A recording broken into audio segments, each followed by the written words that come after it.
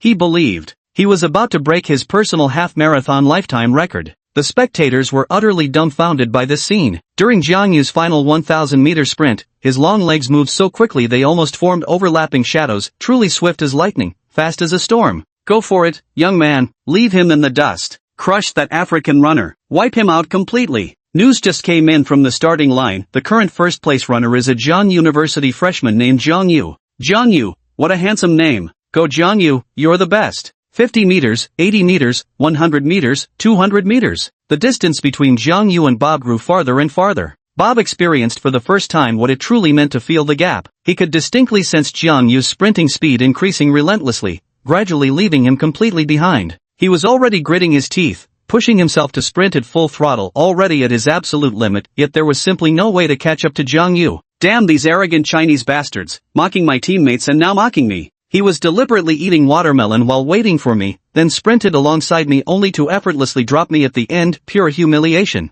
At this moment, Bob felt his lungs were about to explode with rage. Holy shit, our hometown boy smoked that black dude. Damn, that was so satisfying to watch. To borrow Boss Lay's phrase, this is absolutely sick. 200 meters. Xiao Xia, quickly look, it's Jang Yu. Zhang Meng exclaimed in utter shock. Jang Yu actually took down old He? Holy shit, that insane endurance. She couldn't even imagine how amazing it would feel if he was on top of her. It's true, he's in first place. Xia Xiaoxia jumped for joy, her ample bosom bouncing with each hop, making the male students by the roadside swallow hard as they stared. 100 meters. 50 meters. Charge ahead. Jang Yu, you're number 1. Beside the finish line, the marathon event host raised his microphone. Currently sprinting towards us is a competitor from Xia Country, a freshman from Zhengcheng University. The 5-starred red flag on his chest looks exceptionally vibrant. Final 20 meters, 10 meters, 6 meters, 1 meter, champion. Jang Yu is the champion. Under the lens of the event's professional photographer, Jang Yu's graceful figure surged past the finish line,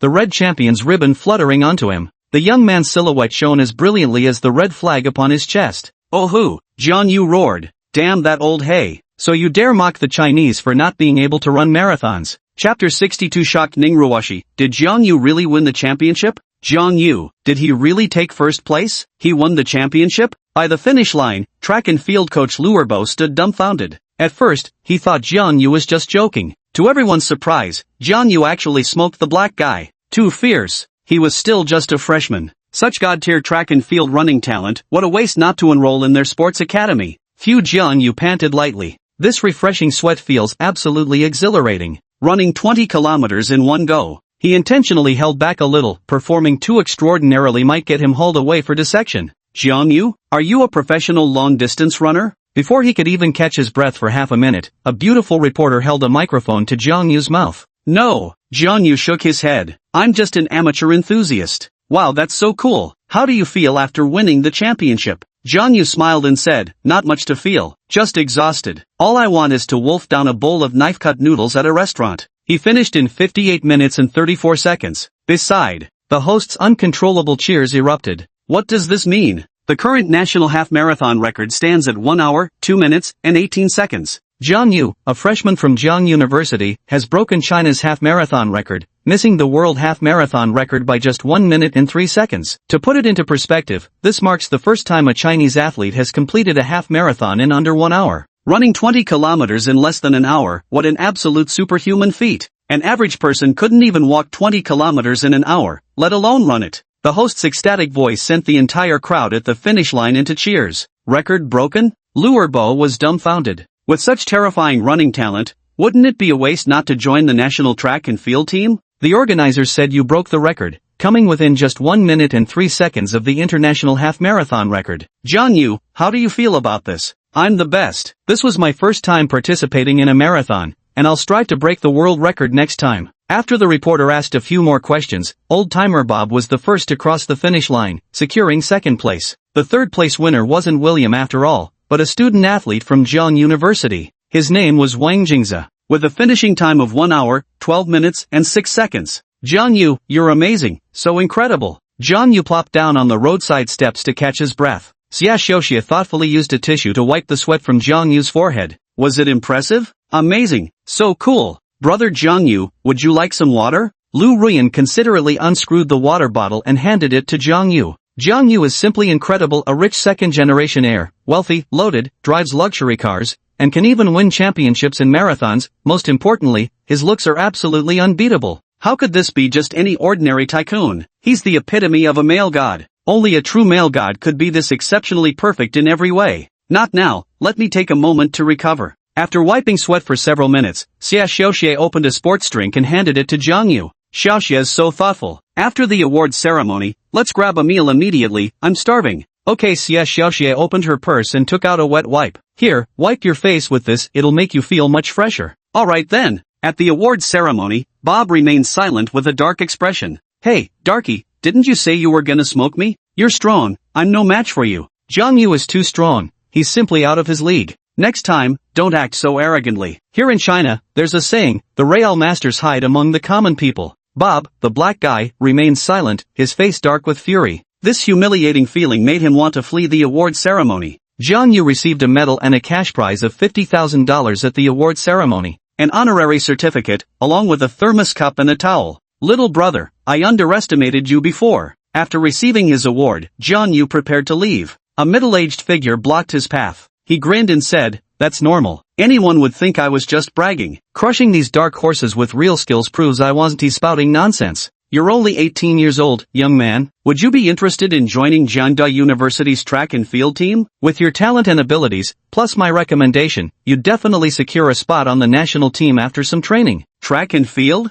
Nah, I scored 658 on the Gaokao. But Wang Jingza, who was drinking water nearby, choked and started coughing violently. Junior, you're incredible. If you join our track team, you're bound to shine on the track in the future. Lu Erbao continued, but it'd be such a waste of your talent. Here, let's exchange contacts. Alright, Coach Lu, I'll add you on WeChat. You could come to our track team and test your skills in the 1500m, 5000m, and 10,000m events. With your pace, breaking national records isn't out of the question. The half-marathon distance is 21.0975 kilometers. With a time of 58 minutes and 34 seconds, he's undoubtedly among the top geniuses. Even on a national scale, he's unquestionably a god-tier endurance talent. After the test, you can skip training yet still compete in events like the Olympics. What do you think? Sure, Jang Yu nodded. I appreciate your help, Coach Lu. No need to thank me. I just hate to see a promising track and field talent go to waste. After exchanging WeChat contacts, the third-place winner Wang Jingza smiled and said, Junior, would you like to come check out our track and field team this afternoon?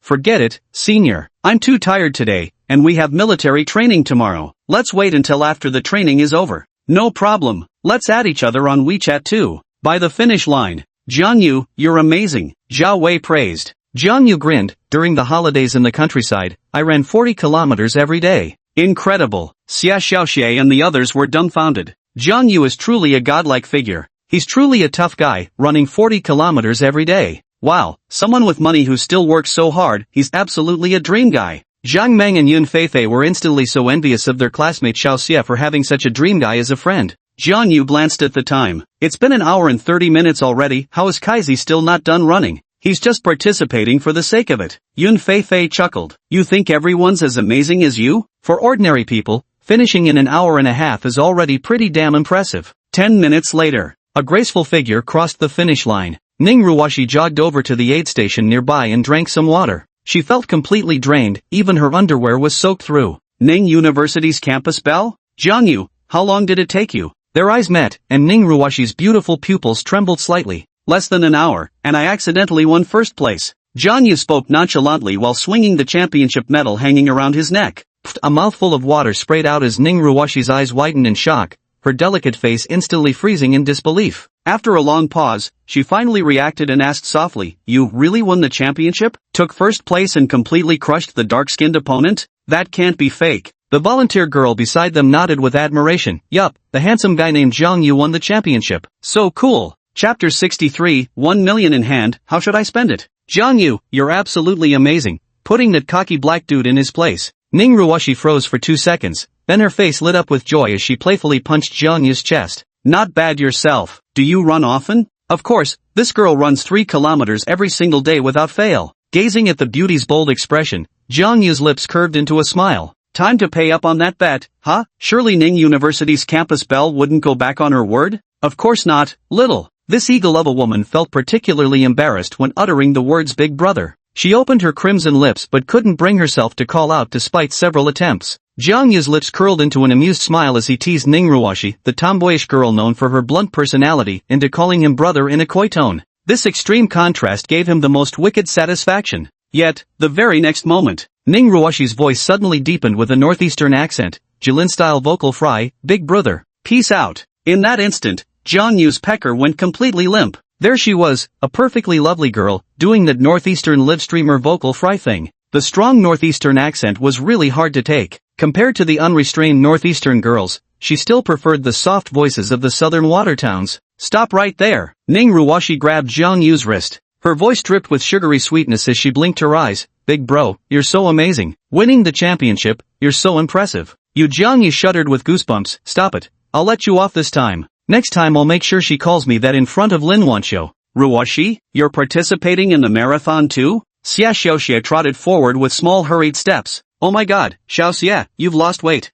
Ning Ruoshi reached out and pinched Xia Xiaoxie's perky butt. Your face has slimmed down so much, classmate Xia, you're absolutely gorgeous. Hee hee, my efforts paid off. Running a half marathon is seriously impressive. Did you come here with Jang Yu? Yeah, and also our roommates. Last night we had a joint dormitory gathering for dinner. For some reason, Xia Xiaoxie offered an unnecessary explanation, not daring to look directly at Jang Yu who stood nearby. A joint dorm gathering, nice, nice. Jang Yu is seriously insane, actually outran a black guy. Jang Yu curled his lips and said with a grin, what nice words do we have from Ning, our campus belle? What kind of flattery is freak? Praising you for being awesome. Stop the compliments, I'm starving, I need to grab something to eat. God knows how strenuous it is to run 20 kilometers at full speed. Not waiting for Wang Kai anymore? Right, and Wang Kai. Xia, I'm heading back with my roommate first. Next Sunday, let's go to Star City and hang out with Wancho.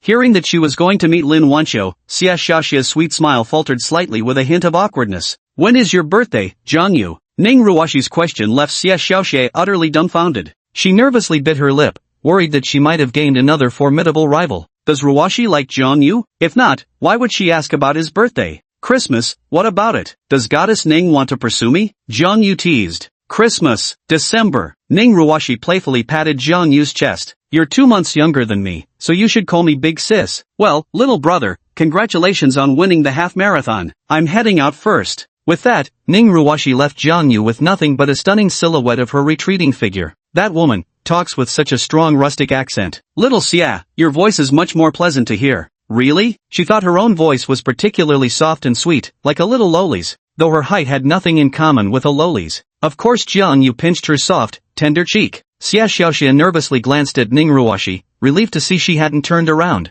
Don't pinch my face. She didn't want to expose her crush on Jang Yu, wanting to cherish her sisterhood with Lin Wancho, yet asking her to give up Jang Yu was equally impossible. I feel like I'm about to cough up blood from exhaustion. Wang Kai gasped for breath, looking completely dehydrated. The midday sun was scorching hot, making every step feel like lifting 1,000 pounds. If it weren't for his desire to have a sweet romance with Zhang Meng, he would have definitely given up halfway. Jang Yu is in first place. What? Jang Yu is the champion, Zhao Wei repeated. Holy shit, Lao Jiang, you're absolutely amazing. Wang Kai gave Jang Yu a big hug. Nice one, Lao Jiang, you completely smoked those niggers, serves them right for being so arrogant, ha. The humiliation he felt when insulted by those niggers instantly vanished. Jang Yu had fiercely avenged him. Let's go. Return to the parking lot 500 meters away. As soon as Jang Yu got into the car, Xiao Ai's voice echoed in his mind. Ding! Congratulations, host, for completing a minor side quest. The reward has been issued. Please check it promptly.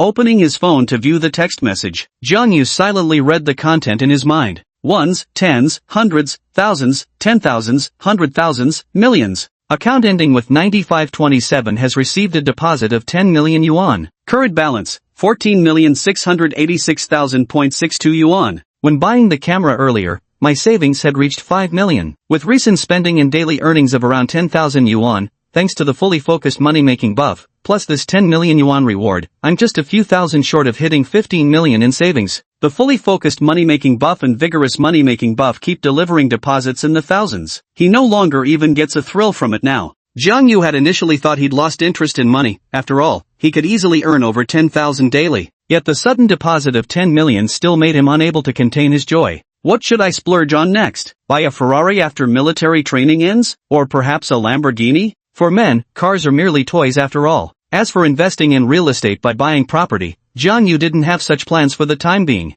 Jang Yu, where are we going to eat? Xia Xiaoxia asked. Old Zhang, there's a famous northeastern Chinese restaurant that's quite reputed. Let's go try it. Sure, today's my treat. Magnificent rice dumpling restaurant. It wasn't far from the marathon venue. Jang Yu drove 1.2 kilometers and arrived at the restaurant's entrance. Just as they got out of the car, Wang Kai broke into a surprised smile. Brother Liang? Big spender? Ha ha ha. A chubby young man grinned broadly. Liang, you guys came for some northeastern cuisine, huh? This is my roommate Jang Yu. He just won a marathon championship. Dude's got serious skills. Holy shit, a marathon champion? That's seriously impressive. Hi, I'm Yu Liang, Wang Kai's cousin. Lao Jiang, if you don't mind, we can both call him Brother Liang, Wang Kai introduced. He owns a billiards hall here in Jiangcheng. We should find time to visit Brother Liang's place and play sometime. Big bro Liang, I'm Jang Yu, Kai's roommate. Young man must be doing really well for yourself, driving a Cadillac Escalade at such a young age. Yu Liang's face was full of astonishment. He'd worked for a boss before whose most expensive luxury car was just a Mercedes Maybach.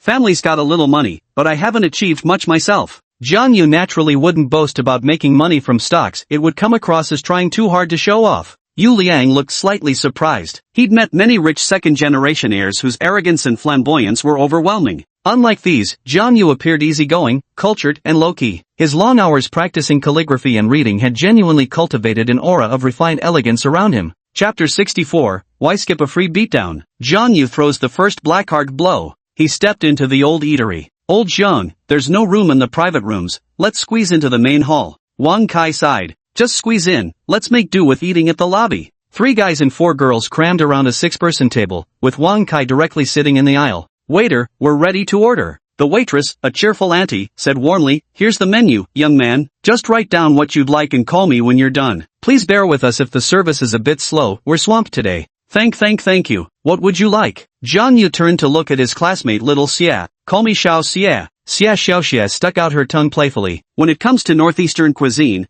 Guabao Rou is the absolute first choice. Xia Xiaoxia's name was a bit unusual, though not exactly funny. During school, classmates would occasionally call her thank. Old-fashioned sweet and sour pork belly, braised pork belly with pickled cabbage and glass noodles, crispy fried pork slices, pork ribs stewed with corn, deep-fried small yellow croaker, dried tofu with green peppers, century egg with tofu, boiled sliced pork in chili oil, and 5 plates of dumplings. With each dish Jang Yu named, Xia Xiaoxia added it to the order list. Kai, do you think we need anything else? Holy shit, this is more than enough. Just get the pickled cabbage and leek with egg dumplings. Jang Yu ordered classic northeastern dishes, such as twice-cooked pork and tofu skin with green peppers. Fei, want some drinks? Wang Kai asked. Yun Fei grinned, hell yeah, lightweight, I'll drink you under the table. We won't drink anymore. Lu Ruyan and Zhang Meng shook their heads with smiles. Wang Kai scratched his head and grinned, if you're not drinking, then I won't either. The kitchen staff worked efficiently. Within less than 20 minutes, a lavish spread of dishes covered the table.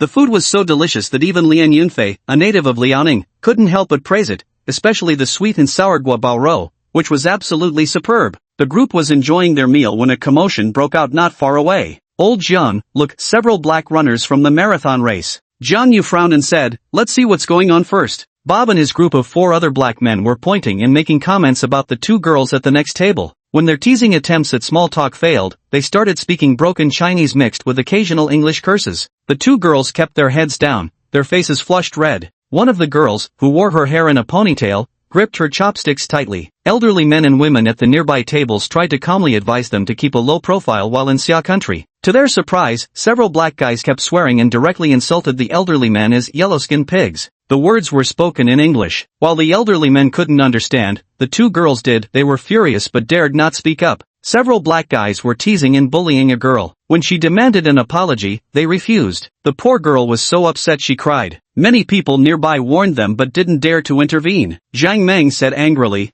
"Those bastards." Wang Kai slammed his chopsticks heavily onto the dining table. "Damn it! Coming to our Xia country, making money on our turf, and still daring to bully our people? I can't take this shit anymore." At his hot-blooded age, Wang Kai's anger surged instantly upon hearing this. Unbearable. Without a second thought, he charged straight at them. Back at the marathon venue just now, he had been thoroughly humiliated by that bastard Bob. Fortunately, Jang Yu crushed several black runners in the race, giving him sweet revenge. "You, apologize to me and her right now." Wang Kai pointed at Bob and spat through gritted teeth. While Bob shrugged, "So it's you. Sure, your buddy might be a beast at running, but you're pure trash, couldn't even catch up to my ass if you tried. I'll freaking wreck you." Wang Kai clenched his fists and charged forward, only to be forcefully intercepted by his cousin Yu Liang. Yu Liang persuaded, "Don't act rashly, fighting carries severe penalties. Right now." Jang Yu walked up to the cashier and whispered, "Boss, could you please turn off the restaurant's surveillance cameras?" The restaurant owner, a burly man from northeast China, immediately understood what was about to happen when he heard Jang Yu's request. Excitedly, he unplugged the surveillance camera and glanced at Jang Yu. "Easy there, young man. All I can do is shut off the cameras for you.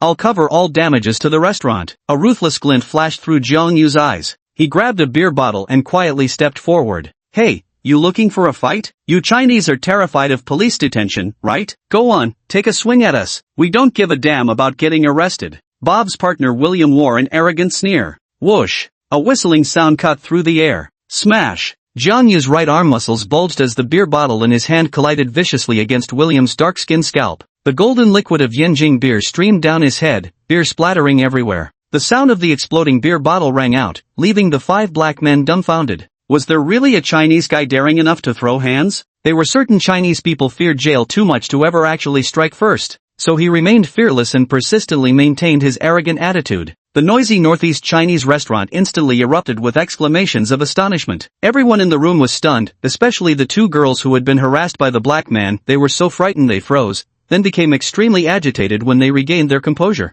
Someone actually stood up for her. "So manly," Yun Fei shrieked. "So handsome. Jang Yu, I'll help you." Xia Xiaoxia rolled up her sleeves and grabbed a beer bottle to join the fight, but Zhang Meng grabbed her arm to stop her. "Xiao Xia, don't go interfere, you'll distract Jang Yu." "Fuck!" Bob roared, grabbing a stool and swinging it towards Jang Yu. Yet Jang Yu effortlessly dodged it, picking up the boiling fish stew from a nearby table, heedless of his own scalded hands, and hurled it straight at Bob's body. Wang Kai was utterly shocked by Jang Yu's actions, but his buddy's bravery fired him up, prompting him to charge forward and throw himself into the fray. Yu Liang took one look at the situation and quickly signaled his lackeys, Shouo and Panda, with a glance. The 2 were clearly seasoned fighters and swiftly joined the battle. Jang Yu fanned the flames, shouting, "These damn dark-skinned invaders come to our Xia country to bully our people," hurling insults in English, calling us dark-skinned pigs. What self-respecting young man could stand for that? Whoosh! His words were like lighting a powder keg. Several young men who had been hesitating immediately grabbed beer bottles and surrounded them. An 80-year-old man even started hurling plate after plate of food at several black men while leaning on his cane.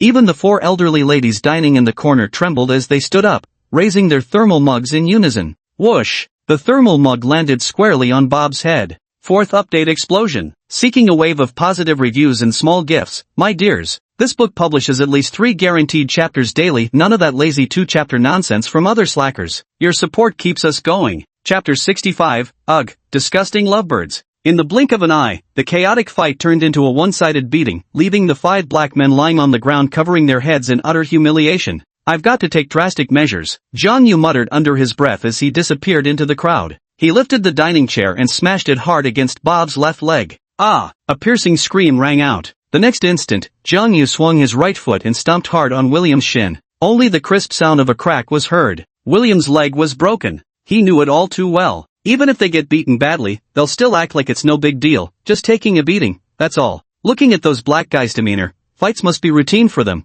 I'll destroy the feat you take such pride in and make sure you can't stay in China. A few minutes later, the fight stopped. Bob and his buddies were all battered and bruised, covered in a mix of food scraps. They couldn't have looked more pathetic. He really dared to threaten breaking my leg. Bob felt utterly crushed inside. Regret began to set in. Regret forever acting so arrogantly in front of Jang Yu. His leg was broken. Even if it healed at the hospital, he could never participate in marathon races again. His life was ruined. Jang Yu, you're not hurt, are you? Xia Xiaoxie gazed at Jang Yu with a look of deep concern. I'm not hurt, don't worry about me. That was so damn satisfying. Wang Kai swung his fist. Sweet. Extremely satisfying. Though he took a punch himself, seeing those guys being beaten until their heads bled felt incredibly exhilarating. Young people are so impulsive these days, even hitting an old lady. Not even the police could do anything about it now, right? Fatty Yu Lian let out a long sigh. 20 minutes later, 3 police officers arrived at the store. Who started the fight? The older officer scanned the room.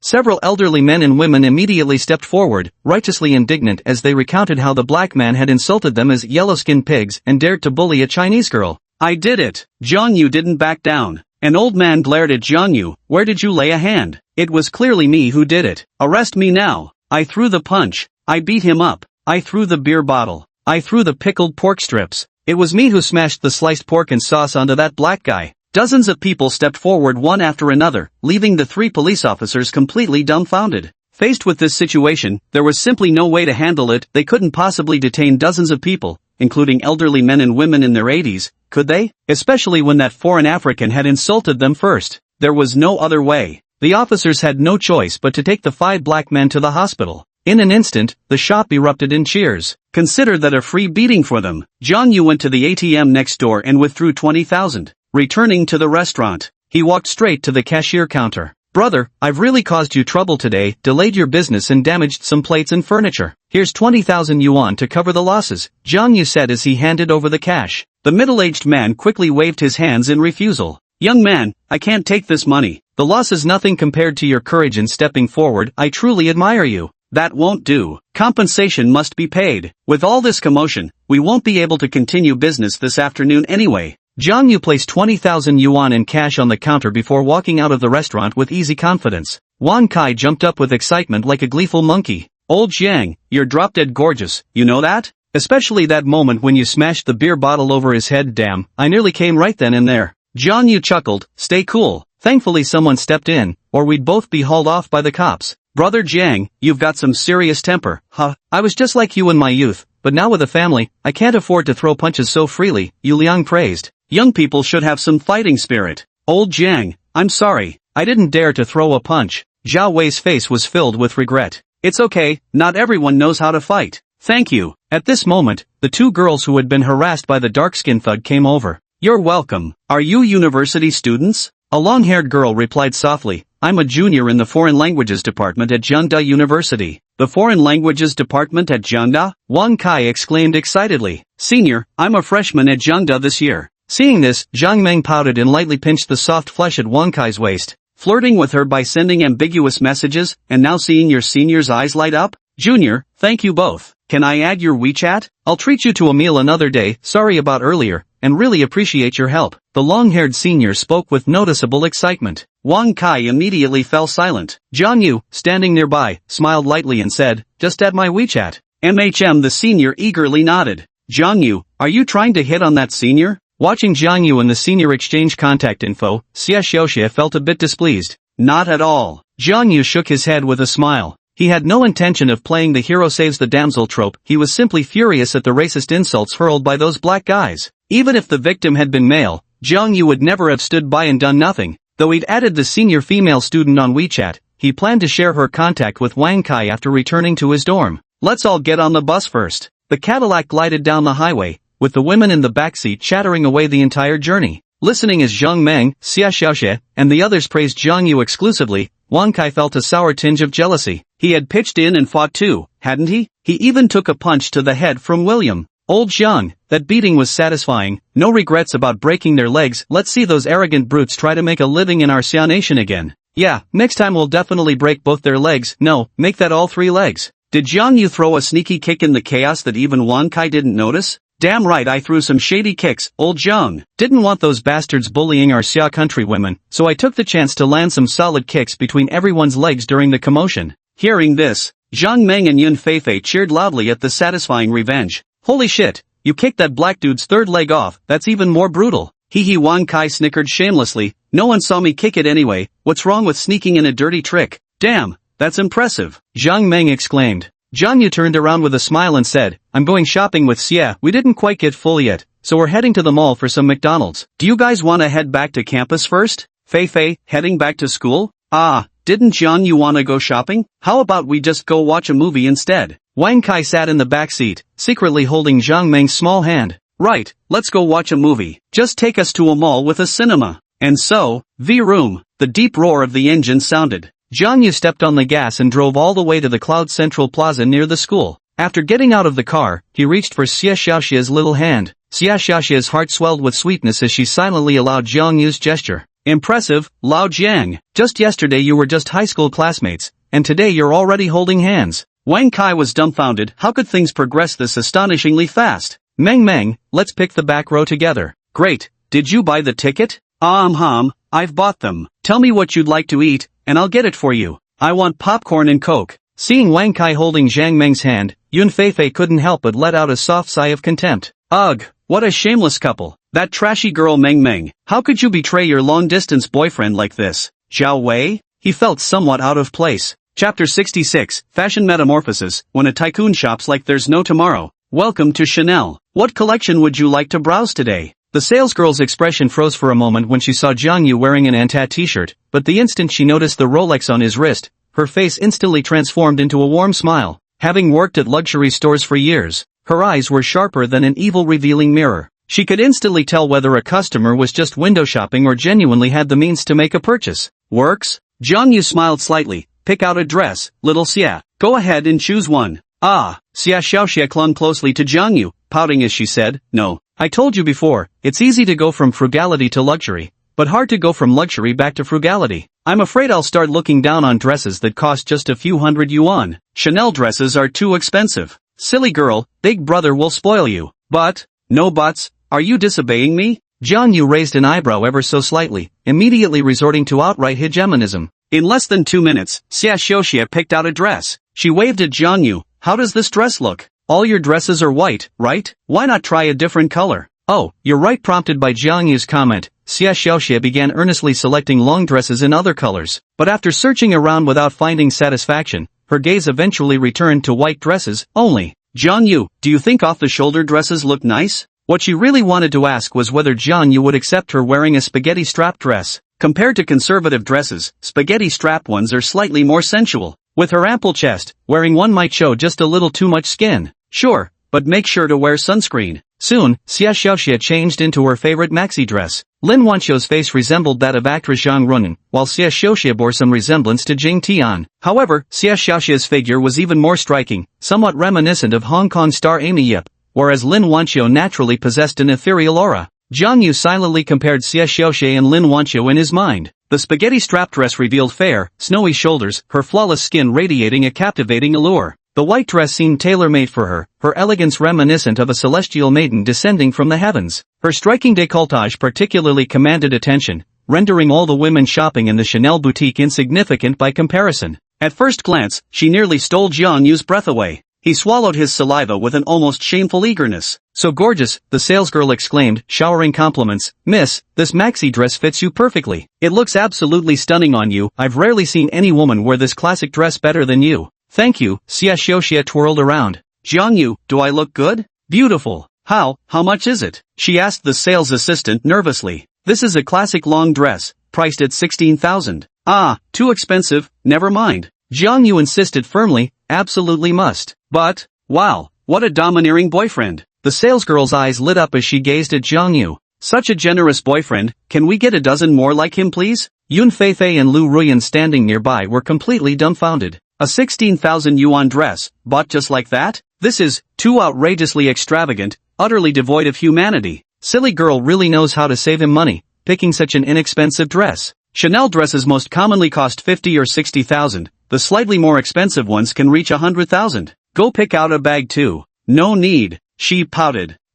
Jang Yu suddenly raised his voice. Xia Xiaoxie hastily grabbed Jang Yu's hand. I'll buy it, okay? The subtly charged scene left Yun Feifei and Lu Ruyan utterly stunned. What the hell? Does Xia seem particularly afraid of Jang Yu? Like father and daughter? Are the two of them cosplaying? How about this bag? Does it look good? Jang Yu casually picked up a shoulder bag. Not at all, it looks like a trash bag. Xia Xiaoxia immediately shook her head. Jang Yu gave it a closer look. Now that you mention it, it kind of does resemble a trash bag. This one? Very beautiful. The salesgirl smiled and said, this bag is a classic Chanel style, the golden ball square pouch. It has an especially adorable shape, and the little golden ball on the strap can be adjusted to any length. It looks great whether worn crossbody or on one shoulder. How much is it? Price, 43,200 yuan. Package it and swipe the card. Next we're heading to the cosmetics store to buy 2 bottles of Chanel sunscreen. Hiss. Yun Feifei took a sharp breath. A Chanel bag worth over 40,000, bought just like that? She spends money without batting an eye.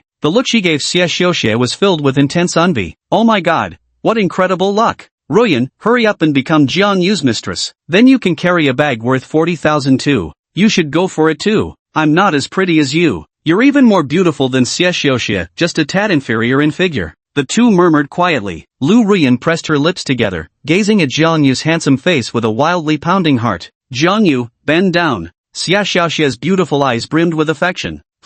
Jang Yu bent slightly. Mwah. Let's go. He found it a bit awkward to wrap his arm around Lin Wancho, given his height, while Xia Xiaoxia was just a few centimeters taller, making it perfect to walk with an arm around her waist. Wait, I need to buy some new clothes too. Moments later, with his arm around Xia Xiaoxia's slender waist, they stepped into the Hermes store. Today would mark his official transformation into a fashion trendsetter. Sir, miss, welcome to Hermes, may I assist you with anything? Jang Yu smiled faintly. T-shirt, shorts, please put together an outfit for me. Might I ask what price range you're considering, sir? About 150,000. Lu Ruyan and Yun Feifei stared at Jang Yu in disbelief. Even the customers who were just browsing without buying anything cast envious glances when they saw Jang Yu spending 150,000 bucks just on a t-shirt and shorts. In an era where the average annual income is less than 100,000 yuan, you're spending 150,000 yuan on a single outfit? A family that can spend 150,000 yuan on a month-long vacation is undoubtedly solidly middle class. But what level is this, spending 150,000 yuan on just a pair of shorts and a short-sleeved shirt? Jang Yu spoke in a soft tone, avoiding the loud ostentation typical of the nouveau riche. Yet despite his low-key demeanor, many still felt he was showing off and doing so with remarkable finesse. 20 minutes later, Jang Yu took off his Ante t-shirt and changed into a Hermes short sleeve worth 68,000 yuan, carrying an LV handbag priced at 46,000 yuan, wearing Armani sunglasses worth 6,200, and sporting Baume Dia comfort flat sandals on his feet, along with a Rolex Panda Daytona on his wrist. Alright, shedding the label of being perceived as a nouveau riche with tacky taste, Jang Yu officially transformed into a fashion-forward guy. He has such great style. He doesn't look like a flashy upstart or an exaggerated rich second-generation heir. After a whole shopping trip, Lu Ruyan and Yun Feifei were absolutely stunned. Jang Yu's outfit was drop-dead gorgeous. Xia Xiaoxia's eyes sparkled with admiration. Jang Yu, though the saying clothes make the man as saddle makes the horse sounds tacky, it's absolutely true. Are you saying I wasn't handsome before wearing these designer clothes? No, I've actually become more handsome. Money really does make a person glow. Take Douyin's virtual pet Xiao Zhao for example. Many people think Xiao Zhao is just an electronic clown, gyrating like a complete idiot clown in front of the screen every day with all his Jiao about. Everyone treated him as a joke. And then what happened? After hustling for a few years, his ride upgraded to a Toyota Prado and Mercedes-Benz E-Class worth hundreds of thousands. His entire demeanor underwent a massive transformation. Decked out in designer clothes, with a pair of gold-rimmed glasses, he successfully morphed into the esteemed Zhan Yaping mentor. Money really does wonders for a person, Jang Yu had to admit. Chapter 67. Is this the pleasure of power? Welcome to Chanel Cosmetics. What would you ladies like to look at today? The beautiful shop assistant greeted them with a professional smile. Jang Yu smiled and said, a good quality sunscreen. Right away, handsome. The attractive saleswoman, noticing Jang Yu's trendy outfit, immediately picked out a bottle of high-end sunscreen from the counter. Handsome, this is our newest classic sunscreen primer, from the Luxury Essence collection. What's the price? 2,699 per bottle. Package up, 6 bottles. Add one more perfume, the $1,000 one will do. Alright, handsome. The salesgirl's eyes sparkled with even more amusement. Xia Xiaoxia blinked her beautiful eyes in confusion. Jang Yu, why are you buying so much sunscreen? Our military training only lasts a week. Miss, could you please pack them into 5 separate sets for me? Jang Yu turned his head with a smile, just some small gifts for Yun Feifei and the others. Oh, Xia Xiaoxia stuck out her little tongue. Jang Yu was being so generous. How about the perfume? The other bottle of sunscreen and perfume is for our instructor. I need to ask her for a favor today. After a shopping spree, Yun Feifei handed Jang Yu a few cups of bubble tea. Inviting us to dinner is already too kind. Here, handsome Jang, have a cup of milk tea. Thank you. Jang Yu took the milk tea. I'm planning to try the claw machine. What about you guys? Grab dolls? Let's go together. By the way, where's Brother Wei? Dorm 309 didn't follow the cliché ranking of eldest, second, third brother. By age, Zhao Wei, who was 20 and had repeated a year of school, should be the eldest. Wan Kai started calling him Brother Wei, and Jang Yu naturally followed suit. Lu Rian chuckled lightly and said, Brother Wei went to watch a movie with Wan Kai. The Avengers, such a boring movie. Ruyan, Feifei, Jang Yu sent you these sunscreen bottles. It's 2,699 yuan per bottle, so extravagant. Wow, thanks, handsome Jang. Thank you. The two girls took the gift bags. Jang Yu smiled faintly. Please take good care of our little Xia, you two beauties. Well, of course. From today onward, little Xia will be the dorm's collective pet. Yun Feifei nodded with a beaming smile. Hee. Let's go catch some plushies. Jang Yu snapped his fingers. At 1 yen for 2 tokens, Jang Yu boldly purchased 1,000 yen worth of gaming tokens. Finally, the girls' arms were all full of various furry dolls, Doraemon, teddy bears, all sorts of cute shapes. Until the evening when the sunset peeked out, the group returned to school with satisfied hearts. I should head back now. At the school gate, Xia Xiaoxia gazed at Jang Yu with reluctant longing. Can't bear to part with me? Jang Yu asked directly, pinching her fair, tender cheeks. I can't bear to let go. Then let's hug for a while longer. She threw herself into Jang Yu's embrace without hesitation. Alright, your roommates are still watching. After the military training ends, I'll take you to Star City for a couple of days. Okay. Xia Xiaoxia's eyes welled up with a hint of melancholy, torn between wanting to be with Jang Yu and not wanting to see Lin Wancho. Jang Yu stopped by the package station on his way and picked up the chili sauce and pastries that Lin Wancho had mailed to him. As he passed the dormitory supervisor's station, Jang Yu handed a package through the window. Auntie Lu, some local specialties from my hometown. Please try them. Oh dear, child, what are you doing? Take it back. Take it back. Auntie Lu, please accept them. It's just some inexpensive chili sauce and pastries. I'll be troubling you often during my 4 years at university. Auntie Lu waved her hands hurriedly. Auntie knows you're a thoughtful boy, but rules are rules. I really can't accept this. Auntie, you gave me such a warm feeling at first glance, but I can't finish all this myself. I'll be going now, Auntie. You should get some rest.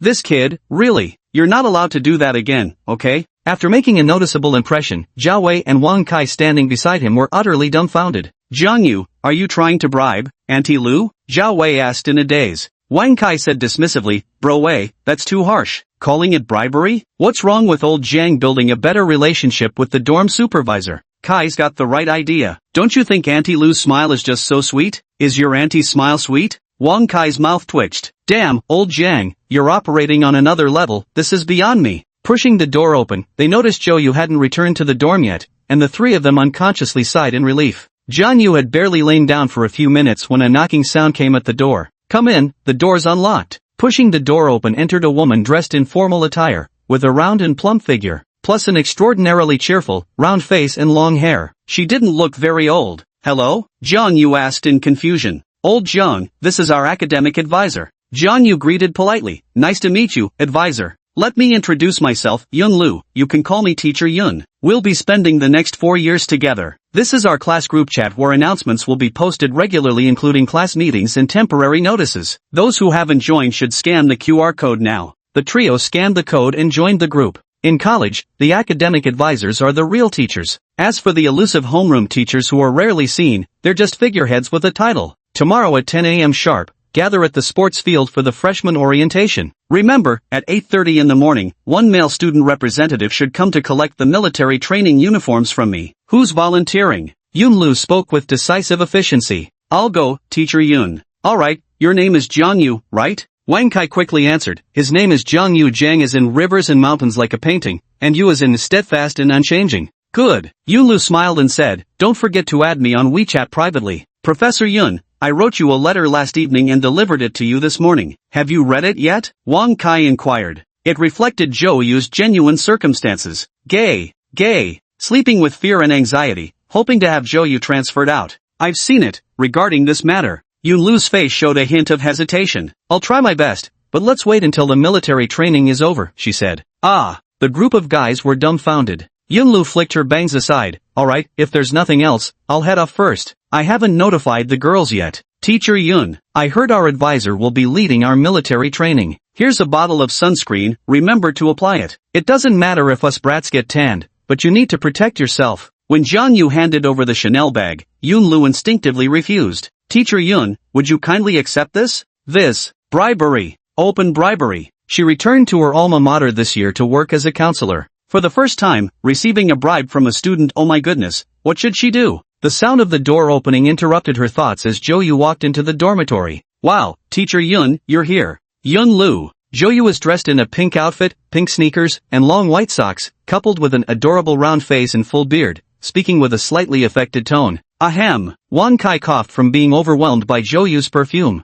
He dashed to the balcony, gasping for fresh air in great gulps. Professor Yun, Jang Yu gently urged the counselor out of the dorm room. Please, Professor Yun, can't we wait until after the military training ends? Is there still room in the dorms? Please, Teacher Yun, we don't even dare get out of bed naked at night. Jang Yu forcibly shoved the handbag into Yunlu's hands. Alright, I'll take care of this right away. Big bro, why don't you go wreak havoc in some other dorm instead? After stepping out of the boys' dormitory, Yunlu glanced at the perfume and anti-fall cream inside the packaging bag. Yesterday when she went to Chanel to buy sunscreen, the salesperson recommended this one, priced at 2,699 yuan. She could only bring herself to buy the 499 yuan bottle, along with that 1,288 yuan perfume she couldn't bear to purchase. Yunlu's heartbeat sped up. Was this the addictive thrill of power? Chapter 68, A Fortuitous Library Encounter with a Hidden Gem. 8 o'clock in the evening. Goodbye. After packing her luggage, Yu gazed at Wang Kai with reluctant eyes. Bye. Wang Kai waved his hand.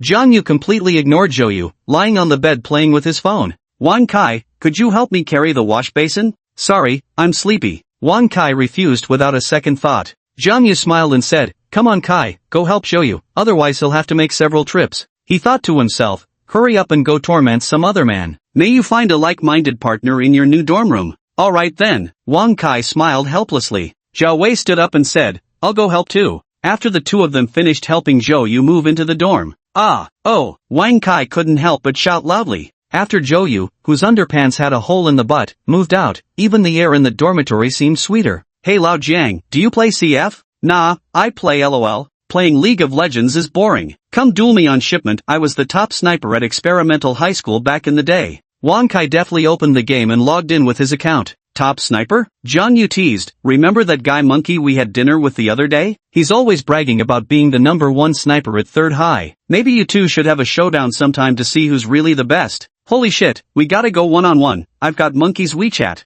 The two got in touch and created a room to start their duel. Jang Yu and Zhao Wei stood behind them, glancing briefly. It was practically a battle of noobs. Both kept missing shots and hiding without peeking, keeping the score deadlocked at 36-36. In the end, Monkey managed to win by a narrow margin. Again, let's play another round. Wang Kai, completely hooked, hammered away at the keyboard. Zhao Wei asked, Jang Yu, where are you planning to go? The library. Jang Yu opened his backpack and took out his calligraphy practice book and fountain pen. The old lady had just sent him a message, urging him not to forget to practice calligraphy when he goes to university. The process of practicing calligraphy can cultivate one's character, filling the heart with vast landscapes and turning ink into mountains and rivers. Lift the brush to reach the stars and moon, lower it with lingering afterglow. Jang Yu's goal was to be a quiet male god. Library? Let's go together, Zhao Wei said while putting on his shoes. No problem, Wei Gu. I plan to stay at the library until it closes at 11. Zhang University's library was also known as the Arts and Sciences branch. Not only was there an area with free computers for people to look up information,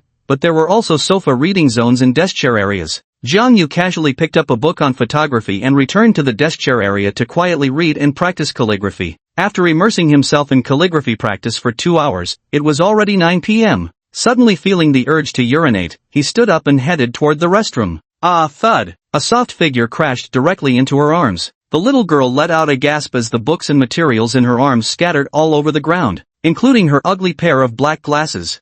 Sorry, she stammered while hurriedly picking up the books. It's my fault for not noticing you. Jang Yu squatted down to pick up the books. The little girl looked up, and their eyes met by chance. Wow, what a beautiful girl. Jang Yu's heart skipped a beat. It wasn't that he hadn't seen beauties before, whether it was Lin Wancho, Xie Xiaoxia, and Qing, or Ning Ruoxi, their facial beauty alone could easily score 90 points. The girl before him possessed features refined to an extraordinary degree, almost Eurasian yet not quite, with eyes particularly striking, like dazzling gemstones. Noticing Jang Yu's gaze, a flicker of shyness crossed the young woman's face. That face was unrealistically perfect, as if painted by a master's brush. No wonder this was Jiangcheng University, even its library randomly housed such a hidden gem of a girl. Without any exaggeration, Jang Yu felt she was the most beautiful girl he had ever seen. Forget about her figure, just focusing on her face. Are you from Xinjiang?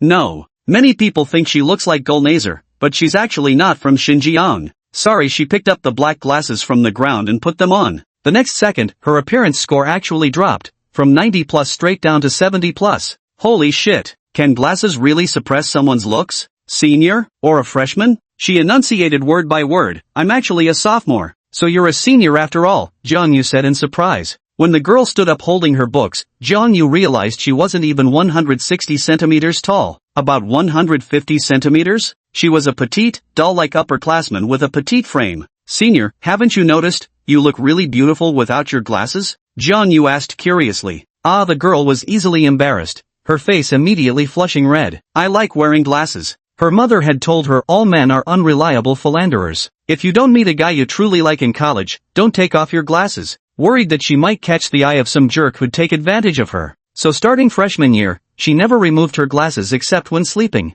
Though her nearsightedness was only 80 degrees, her astigmatism was quite severe, reaching up to 200 degrees. Name, Yu Yochu. Age, 19. Relationship, none. True appearance score, 97. Glasses suppression score, 76. Figure, 92. Favorability, 15. Initial value 10. Has boyfriend, husband no. Number of intimate encounters, 0. How is this possible? How can his real looks score 97 while his physique scores as high as 92? Only then did Jang Yu notice the little girl was wearing a loose t-shirt with a light blue oversized jacket layered over it, zipped up fully, seeming completely unbothered by the heat. Hello senior, I'm Jang Yu, a freshman this year from the news photography department. He curled his lips into a smile. Though handsomeness is negligible compared to his bank balance, for simple-minded college students, a decently handsome face is the foundation for continuing a conversation. Otherwise, no matter how much is in your bank account, it's useless. Coincidentally, Jang Yu happened to be a little handsome. My name is Yu Yuchu.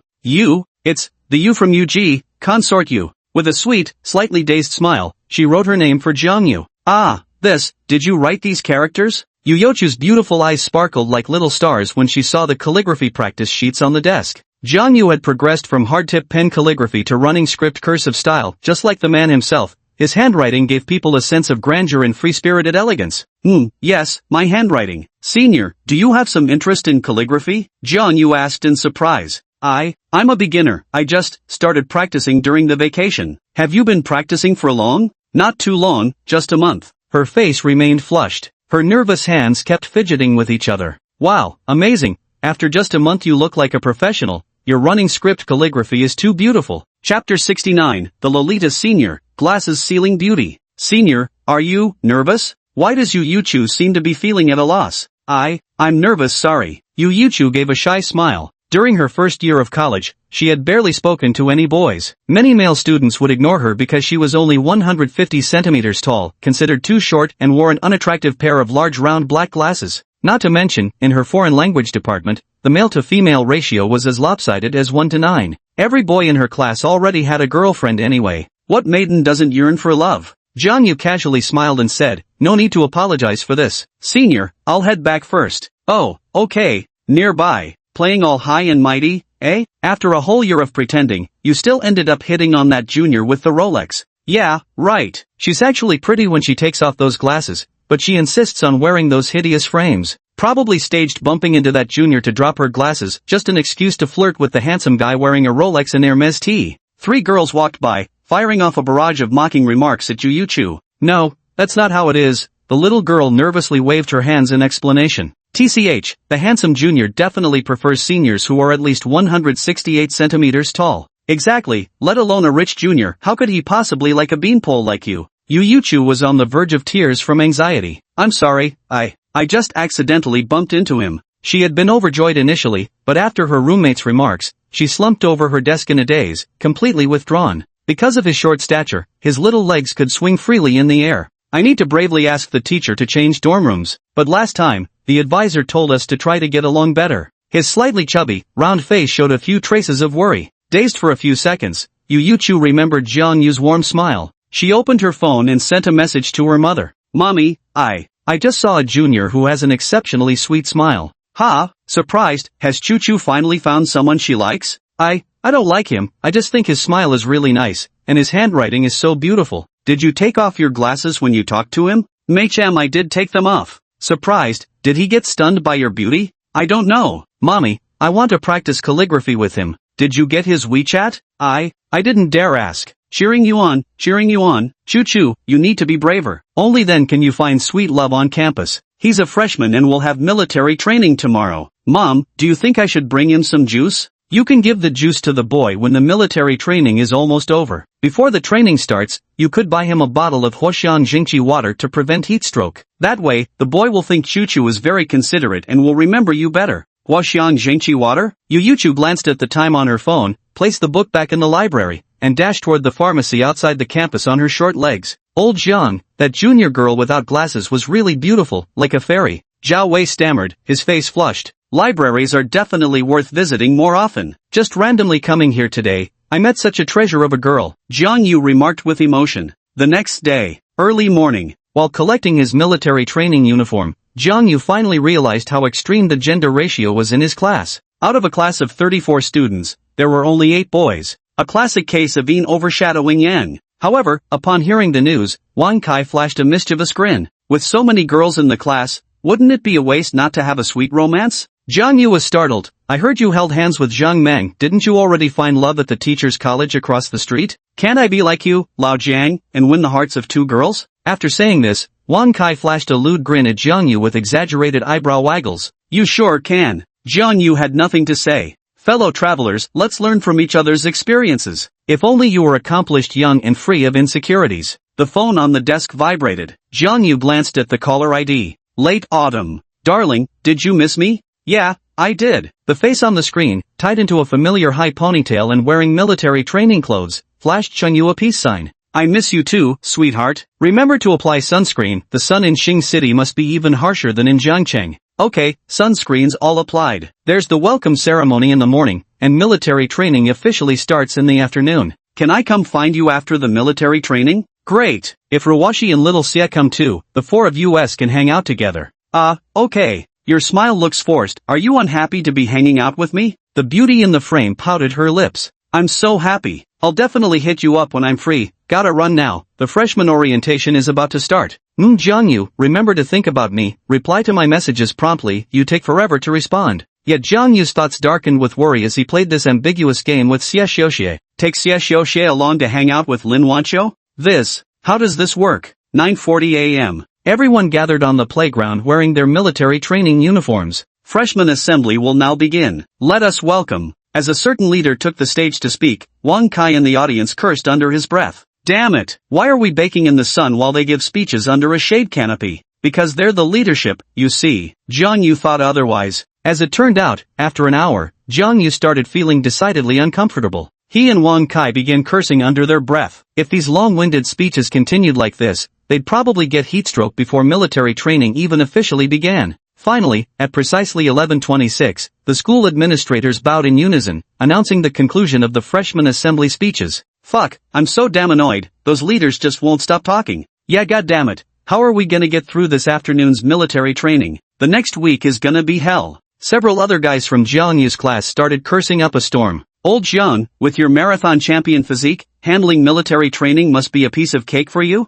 Yeah, it's a cinch, Jang Yu replied with a chuckle. Not attending could mean not graduating. Wang Kai lamented with a pitiful expression. I'd rather spend 10 days in the gym than stand under the sun for military training. Well, tough luck. Come on, let's grab some grub at the canteen. The cafeteria at Zhang University serves delicious food at affordable prices. Jang Yu finally understood why the snack street outside campus had so few customers. Today I still need to find a girl with 90+ looks score and spend 2 hours with her. Jang Yu found himself in quite a predicament. How about asking that wild girl Ning Ruwashi out? Chapter 70, The Mischievous Senior and the Dull Military Training. Old Jang, can I, borrow your sunscreen? Before the military training began, Jang Yu applied sunscreen diligently. I used to think that for men, getting a bit darker from the sun didn't matter at all. But now he felt that if he wanted to develop into a godlike figure, not to say fair and delicate like women, at least he couldn't have skin that looked too dark. Under the scorching sun, his skin could absolutely tan a whole shade darker. Give Wei Ji some. After Zhao Wei simply applied some sunscreen, he and Jiang Yu's group arrived at the playground. The military training assembly lasted just a few minutes before the instructor Yunlu introduced the drill sergeants to the group. The sergeant, surnamed Li, appeared exceptionally lean and capable. A flock of girls chattered away, complaining that the sergeant wasn't as handsome as they'd imagined. For these young women, the main appeal of military training was checking out good-looking guys. Unfortunately, the best-looking guy in class is Zhao Feixiang, a fair-skinned pretty boy who slightly resembles Brother Chicken. There were 8 male students and 26 female students. As for the boys, the only fun part of military training was checking out pretty girls. Look how excited Kaizi got, thinking he could play the field freely at Zhang University. The early September sun was brutally hot. Zhang Yu's camouflage uniform had already been soaked through with sweat after just standing at military attention for 1 hour and 20 minutes. During that time, 2 female students had already excused themselves to the infirmary, claiming they felt unwell. Last 10 minutes, everyone stay sharp.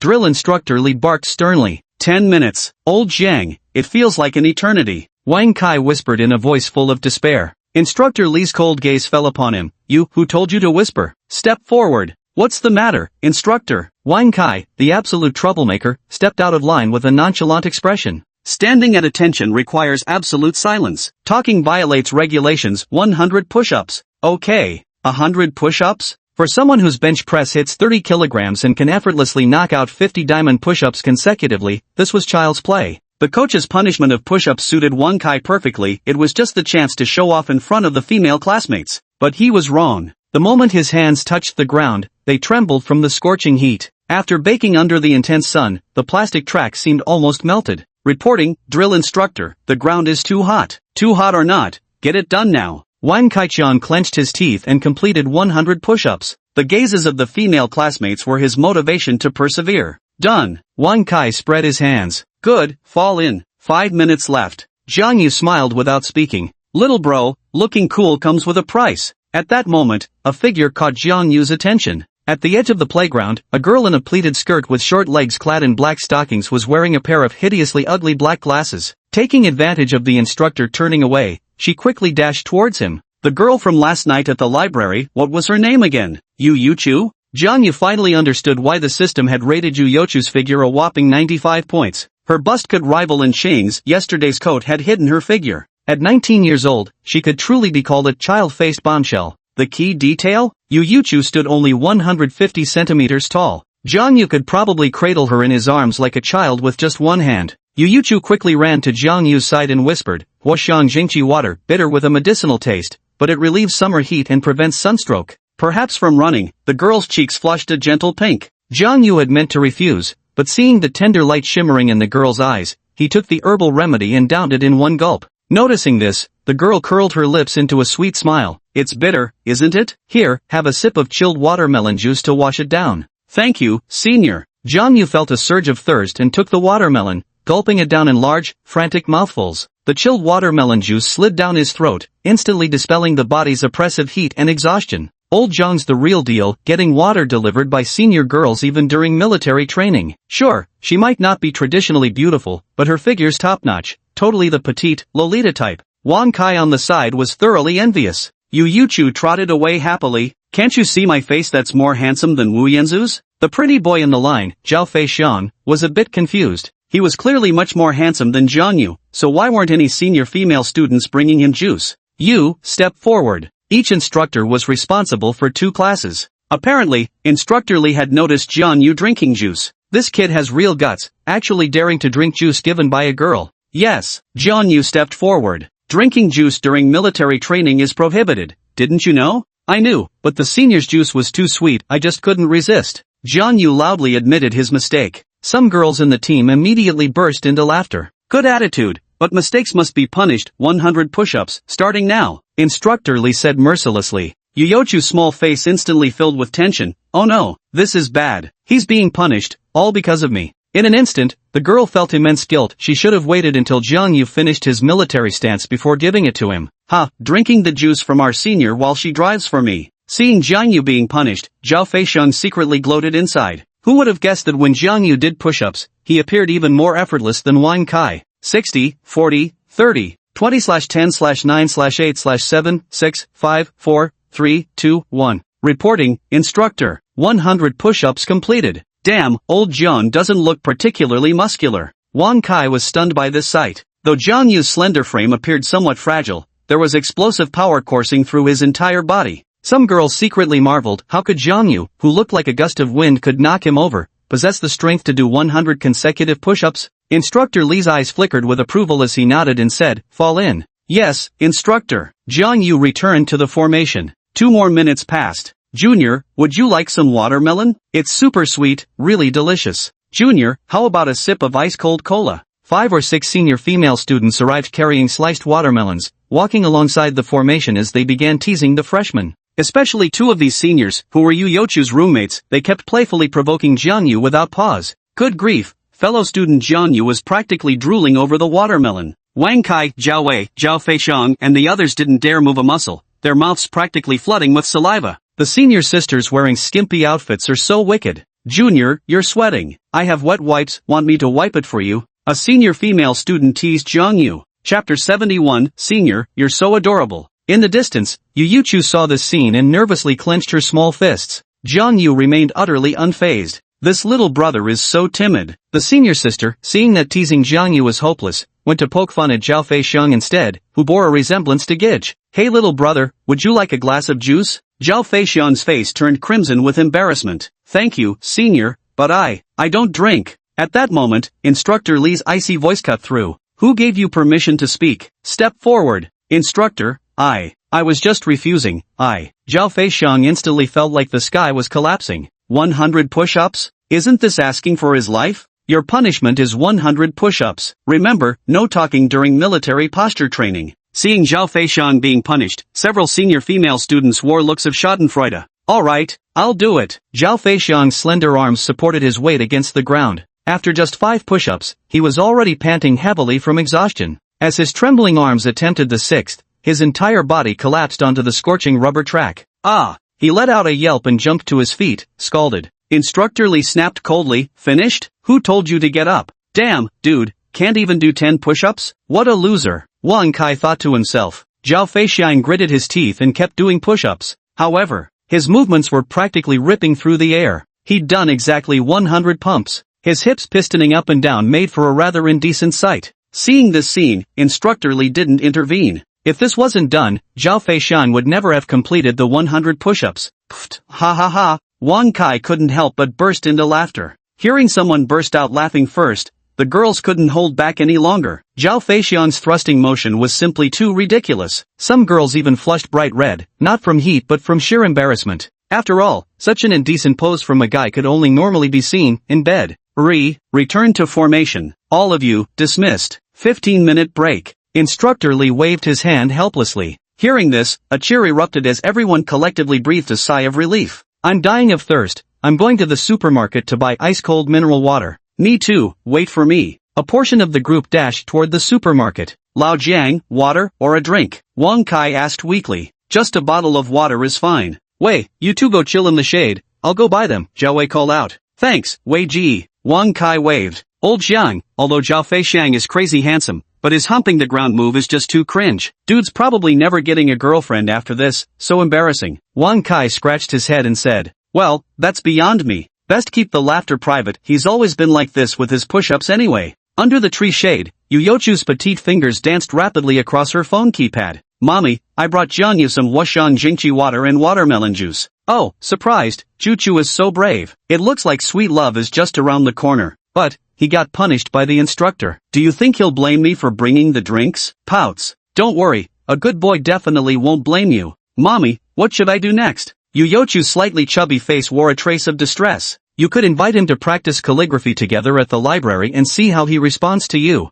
Oh, Yu Youchu typed her reply. But, after military training he'll definitely be exhausted, he might refuse. If you're scared of rejection, wait until his training ends then directly invite him to eat together at the cafeteria. Mommy, don't dare, N. Be brave, go for it choo-choo, remember to take off your glasses when chatting with her. Suddenly, a gentle voice whispered by her ear. Senior, thank you for the Huashan Jingqi water and watermelon juice. And no need to mention it. She nervously waved her hands in refusal. Jang Yu sat down beside her and smiled slightly. Senior, what's your major? I'm in the foreign languages department. Yu Yuchu blushed easily. Seeing Jang Yu sit directly next to her, she wanted to shift her position but found her entire body had seemingly frozen stiff. This is too close. Majoring in English? Yes, English. Senior, are you from Jiancheng originally? No, from Huangzhou. What a coincidence, I'm from Huangzhou too. Yu Yuchu's beautiful eyes lit up. Really? Absolutely true, but I went to high school in Jiangcheng and have to return to Huangzhou during vacations. At this moment, Yu Yuchu's little heart was pounding wildly. This charmingly smiling boy was actually from her hometown. Could this be fate knocking at her door? Senior, could you take off your glasses? Jang Yu asked softly. Without hesitation, Yu Yuchu removed her glasses. Seeing Jang Yu carefully examining her face, she couldn't help but blush and shyly lowered her head. Why do you try to look plain, Senior? You're actually very pretty without glasses. I'm nearsighted. After holding back for a long time, she still dared not reveal the real reason. Her mom thought men outside were unreliable and universities could be chaotic. Worried she might catch the eye of shady men in society, she's had her wearing glasses since high school. You're so cute. Jang Yu actually never used cheesy pickup lines, but seeing Yu Yuchu blush so easily, he couldn't resist teasing her. Senior, break time's over, I need to go line up. Yu Yuchu hung her head, her pretty face completely flushed with shyness, her heart going eep eep eep internally. Mommy, he just chatted with me and said I'm cute, #nervous face #. Of course, my sweet baby is the cutest, go for it, you can ask him to have dinner together in the cafeteria. Mommy, I'm a little scared. Be brave, you have to be courageous, otherwise handsome guys might get snatched away by other girls. Zhao Wei handed Jang Yu a bottle of mineral water and orange juice. Glug. Jang Yu unscrewed the cap and downed half the bottle in one go, letting out a heavy exhale afterward. Wei Ji, what time does our military training end today? Zhao Wei thought for a moment and replied, 8:30 p.m. We'll have a break from 5:30 to 6 o'clock, 30 minutes for dinner, then we need to assemble on the field again. Holy shit, that sounds exhausting. Wang Kai deflated like a punctured balloon. Old Jiang, don't tell me you're into loli types? Who doesn't like lolis? Damn Jiang, you're the man. He was truly dumbfounded. Flirting with every girl he met. Even a playboy would call him big bro, the epitome of a scumbag. Chapter 72. Inviting the senior schoolgirl to dine together in the cafeteria. Dismissed. 30-minute meal break. Assemble, then disperse. By 5:30 p.m. when dinner was announced, Instructor Li's command made everyone breathe a sigh of relief. Chow time.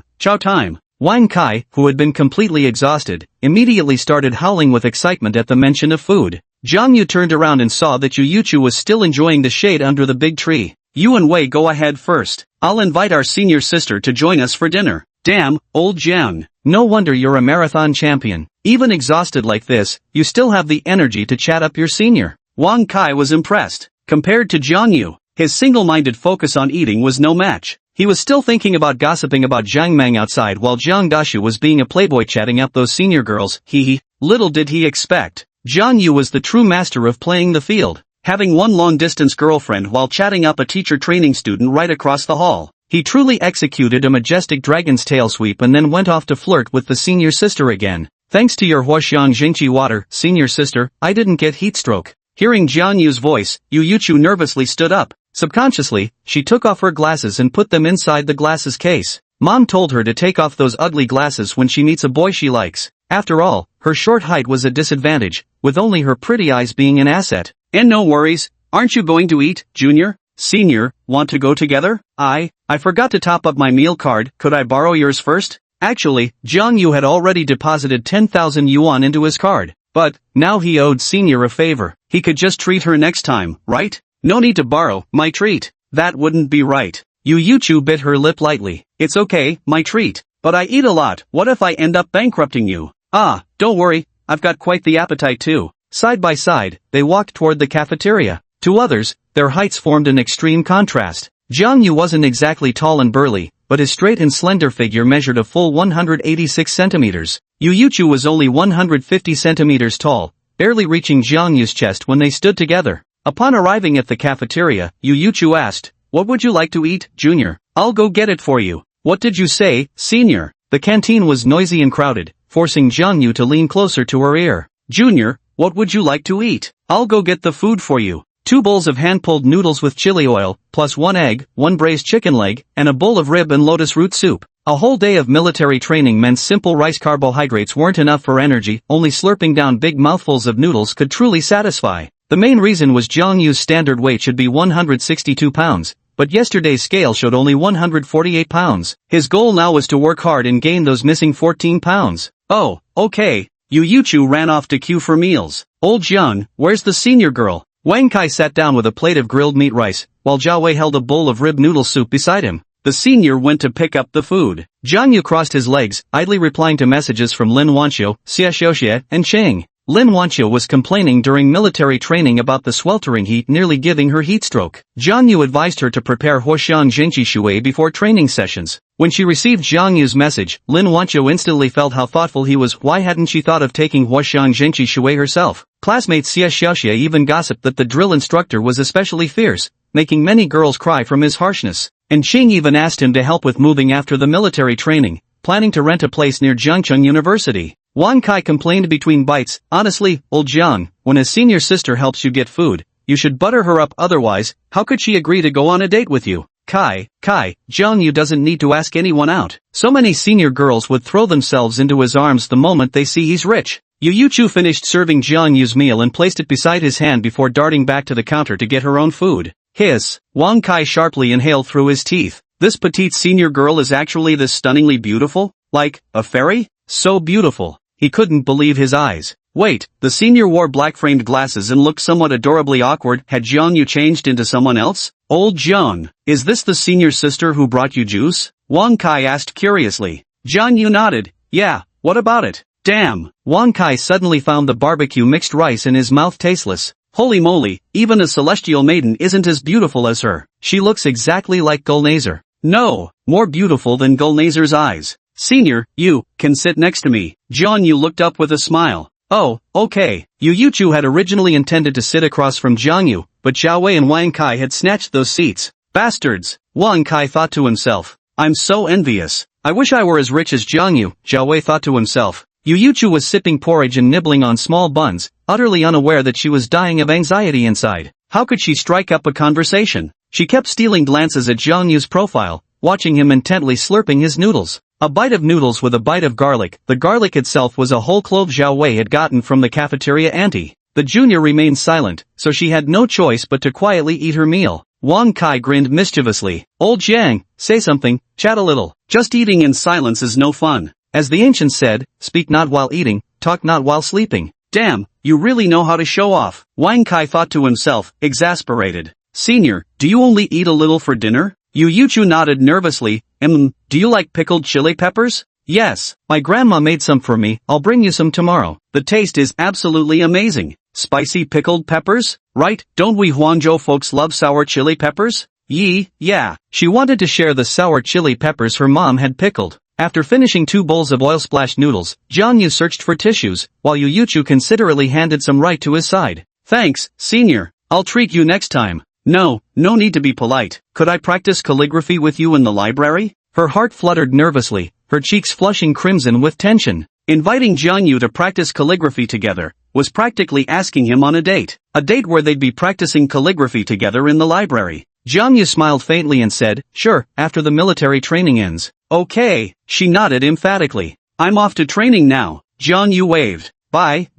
Watching Jang Yu walk out of the cafeteria, Yu Chu rubbed her face. Oh no, I forgot to ask him for his WeChat. I'll just bring him Huoxiang Jingqi Shui tomorrow then, before the military training starts, so he won't get punished by the coach. Lao Jiang, you're shameless, making your senior buy you dinner. Zhao Wei quipped with exaggerated seriousness. This is Lao Zhang's masterstroke, make sure the senior remembers him. Alright, so freeloading a meal from your senior, making a lasting impression on her, then having an excuse to treat her next time. Turns out I was too naive after all. Every move of a playboy deserves careful study. Chapter 73, System Store Refresh, Purchase the Guitar King. Ding! Little AI's gentle reminder, a new month has arrived. 5 welfare consumption critical strike cashback cards have been issued. Host, please start spending fiercely to achieve your sea of money dream as soon as possible. Note, the system store has been refreshed. 5 welfare spending critical hit cashback cards, all with 200% to 500% probability. It means Jang Yu could spend 10 million at once, with the minimum balance in his card reaching 20 million. System store, has it refreshed the cards yet?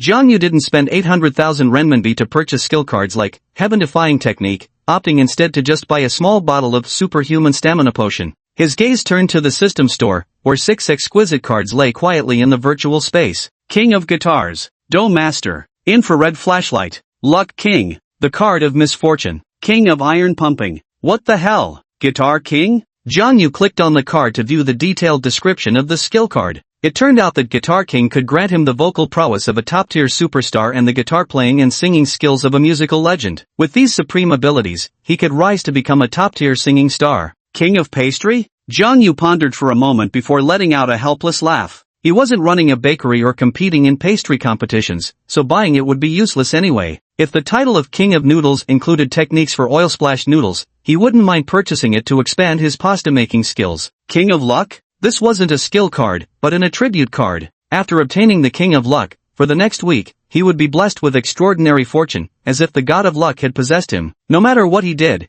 everything would yield twice the result with half the effort. The King of Misfortune is also an attribute card, but it's used on others. After using the King of Misfortune attribute card on someone, they'll be plagued by bad luck for a period of time. Tripping over nothing on flat ground, falling into a pit latrine, walking into a lamppost, having diarrhea today because of a bad stomach. The misfortune card could directly cause you to soil yourself on the spot. T2 terrifying, right? What the hell is Iron Pumping King? Curious, Jang Yu took a closer look. It turned out that Iron Pumping King granted him Ronnie Coleman-level weightlifting skills, transforming him into a top-tier fitness master capable of sculpting the most perfect muscular physique in humanity, making him the hottest guy in any gym. The Guitar King sounds pretty fun. I'll buy it. And there's also the Luck King. Wait, an infrared flashlight? Now that's a gem. Infrared flashlight, an electronic detector that automatically scans for hidden cameras when activated during hotel stays. Provides protection against secret filming, ensuring your rest remains undisturbed. Price, 600,000. Purchased.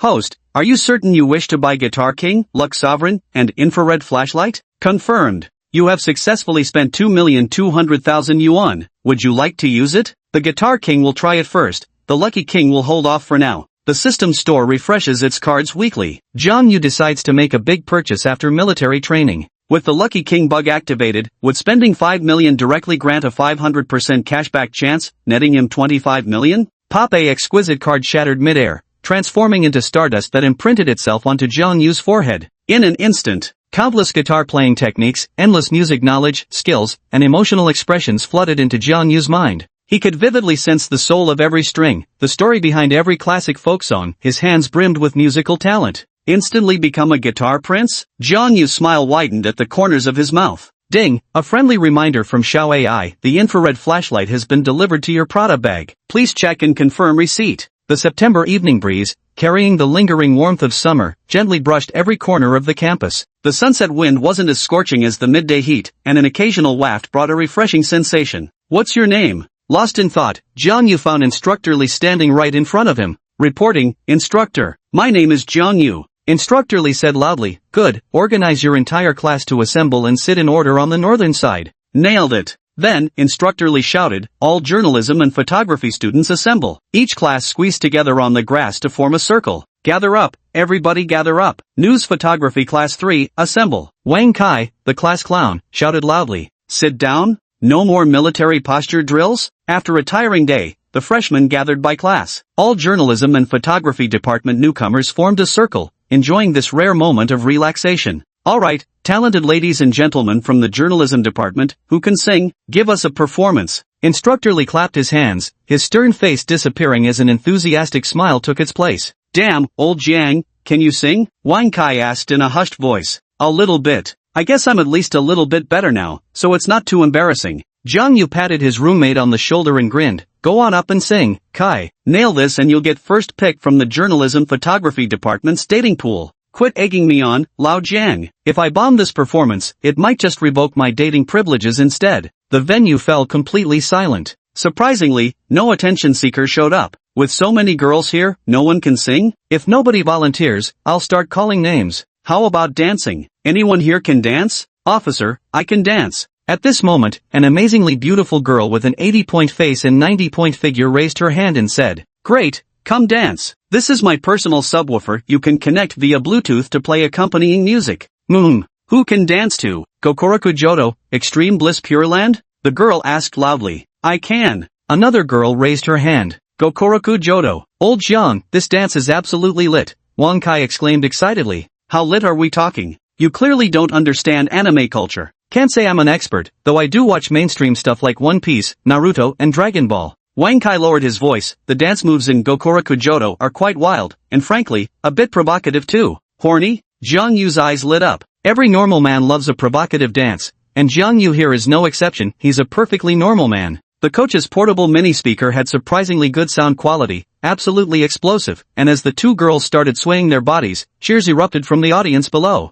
Everyone loved watching it, regardless of gender. The dance performed to the Gokoroku Jodo accompaniment brought the makeshift military training evening party to its climax. After finishing their dance, the two female classmates didn't forget to bow. Waves of applause rose from the audience as Wang Kai put his thumb in his mouth and let out a loud, roguish whistle. Excellent performance, well done. Who else would like to give it a try? Anyone who does well will get to stand 30 minutes less at attention tomorrow. Instructor Lee's booming voice echoed across the field. Then, a girl carrying a guitar stepped into the center of the circle. Come introduce yourself first, let everyone get to know you. Instructor Lee believed students willing to step forward and perform tended to have stronger vanity than others. Hello everyone, my name is Lin Wancho. The girl bowed. Old Jiang, she's a solid 90 in looks, and she's wearing makeup too. How about it? Got your heart racing yet? Jang Yu's gaze swept across the scene. Not very tempted. Although the charms of a married woman had already been preached by Chow Mangda, the Mangda lifestyle has indeed become widely celebrated across the internet.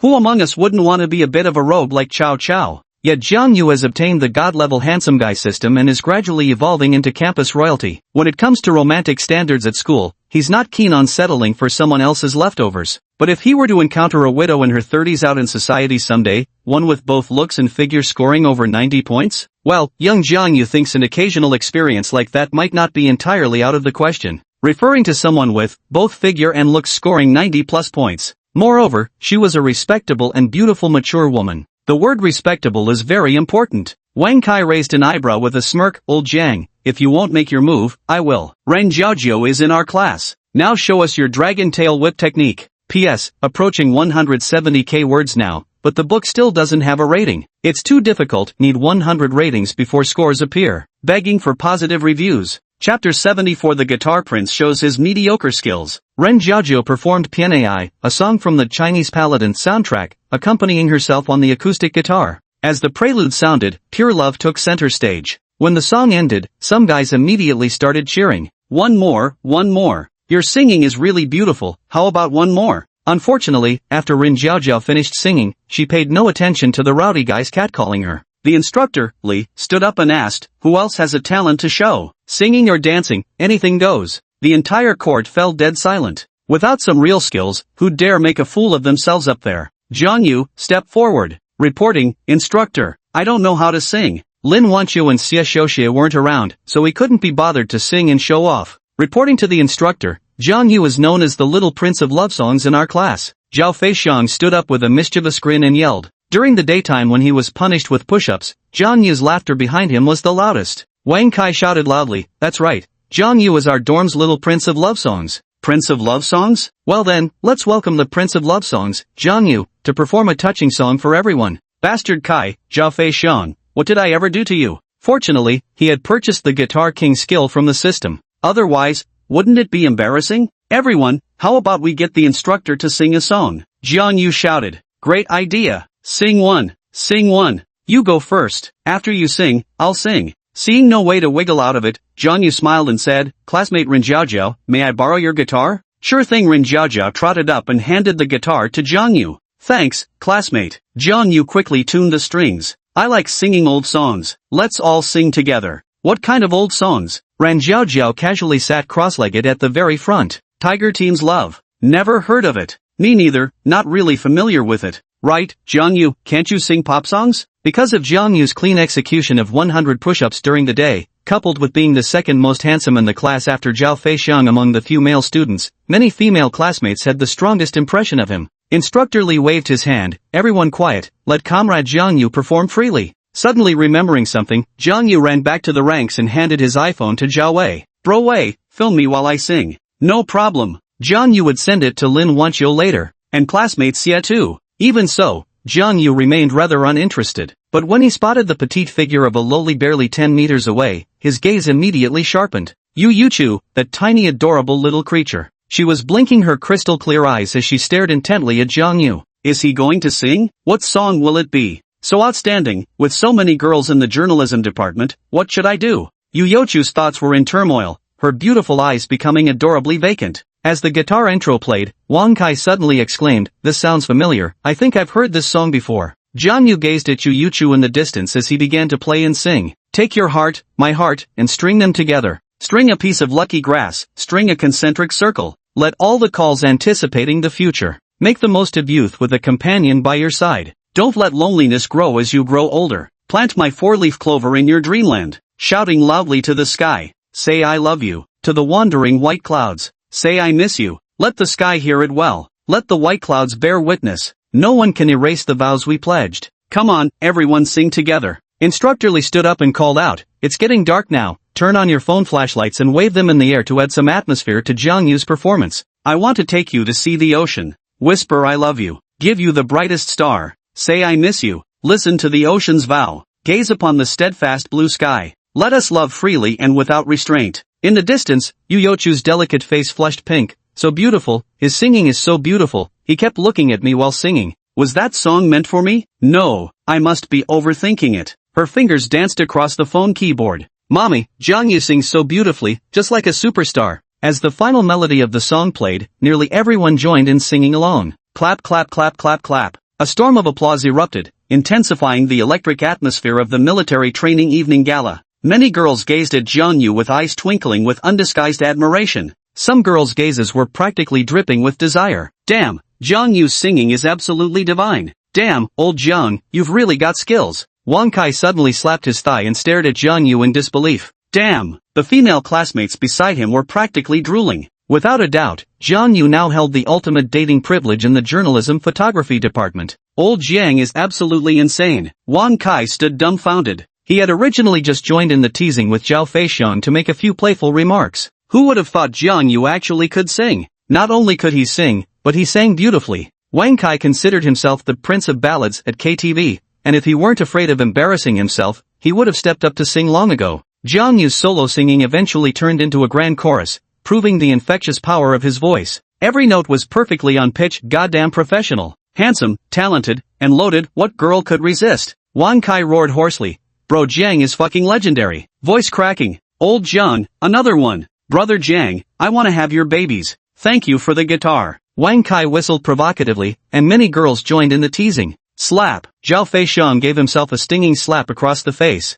If he hadn't casually dubbed Jang Yu as the prince of love songs, how could Jang Yu have stolen the show and stunned the entire audience? Damn it, this tastes so sour. Jang Yu was going to beat him to it and secure first pick among the journalism department's dating pool. I thought Jang Yu's singing skills were poor, but he stunned the entire audience the moment he opened his mouth. The final chorus pushed the atmosphere to new heights, electrifying the entire photojournalism department. Zhao Feishan clenched his jaw in envy. Hey, Xiang Ji, why don't you give it a shot too? Right, Xiang bro, just go for it. How can we let him steal the show alone? Go for it, we've got your back, urged Zhao Feishan's two roommates. Seeing Jang Yu pull off such an epic flex, they were genuinely envious. I've always considered myself unbeatable at singing, but Jang Yu's voice is just too mesmerizing. What if I can't match up and end up making a fool of myself? Due to the embarrassing humiliation from his daytime push-ups, Zhao Feishan was eager to put on a show. But since Jang Yu had performed so brilliantly, wouldn't he just be making a fool of himself if he went up now? It's the military training evening party, I can't hog the stage the whole time. Let others have their turn to sing.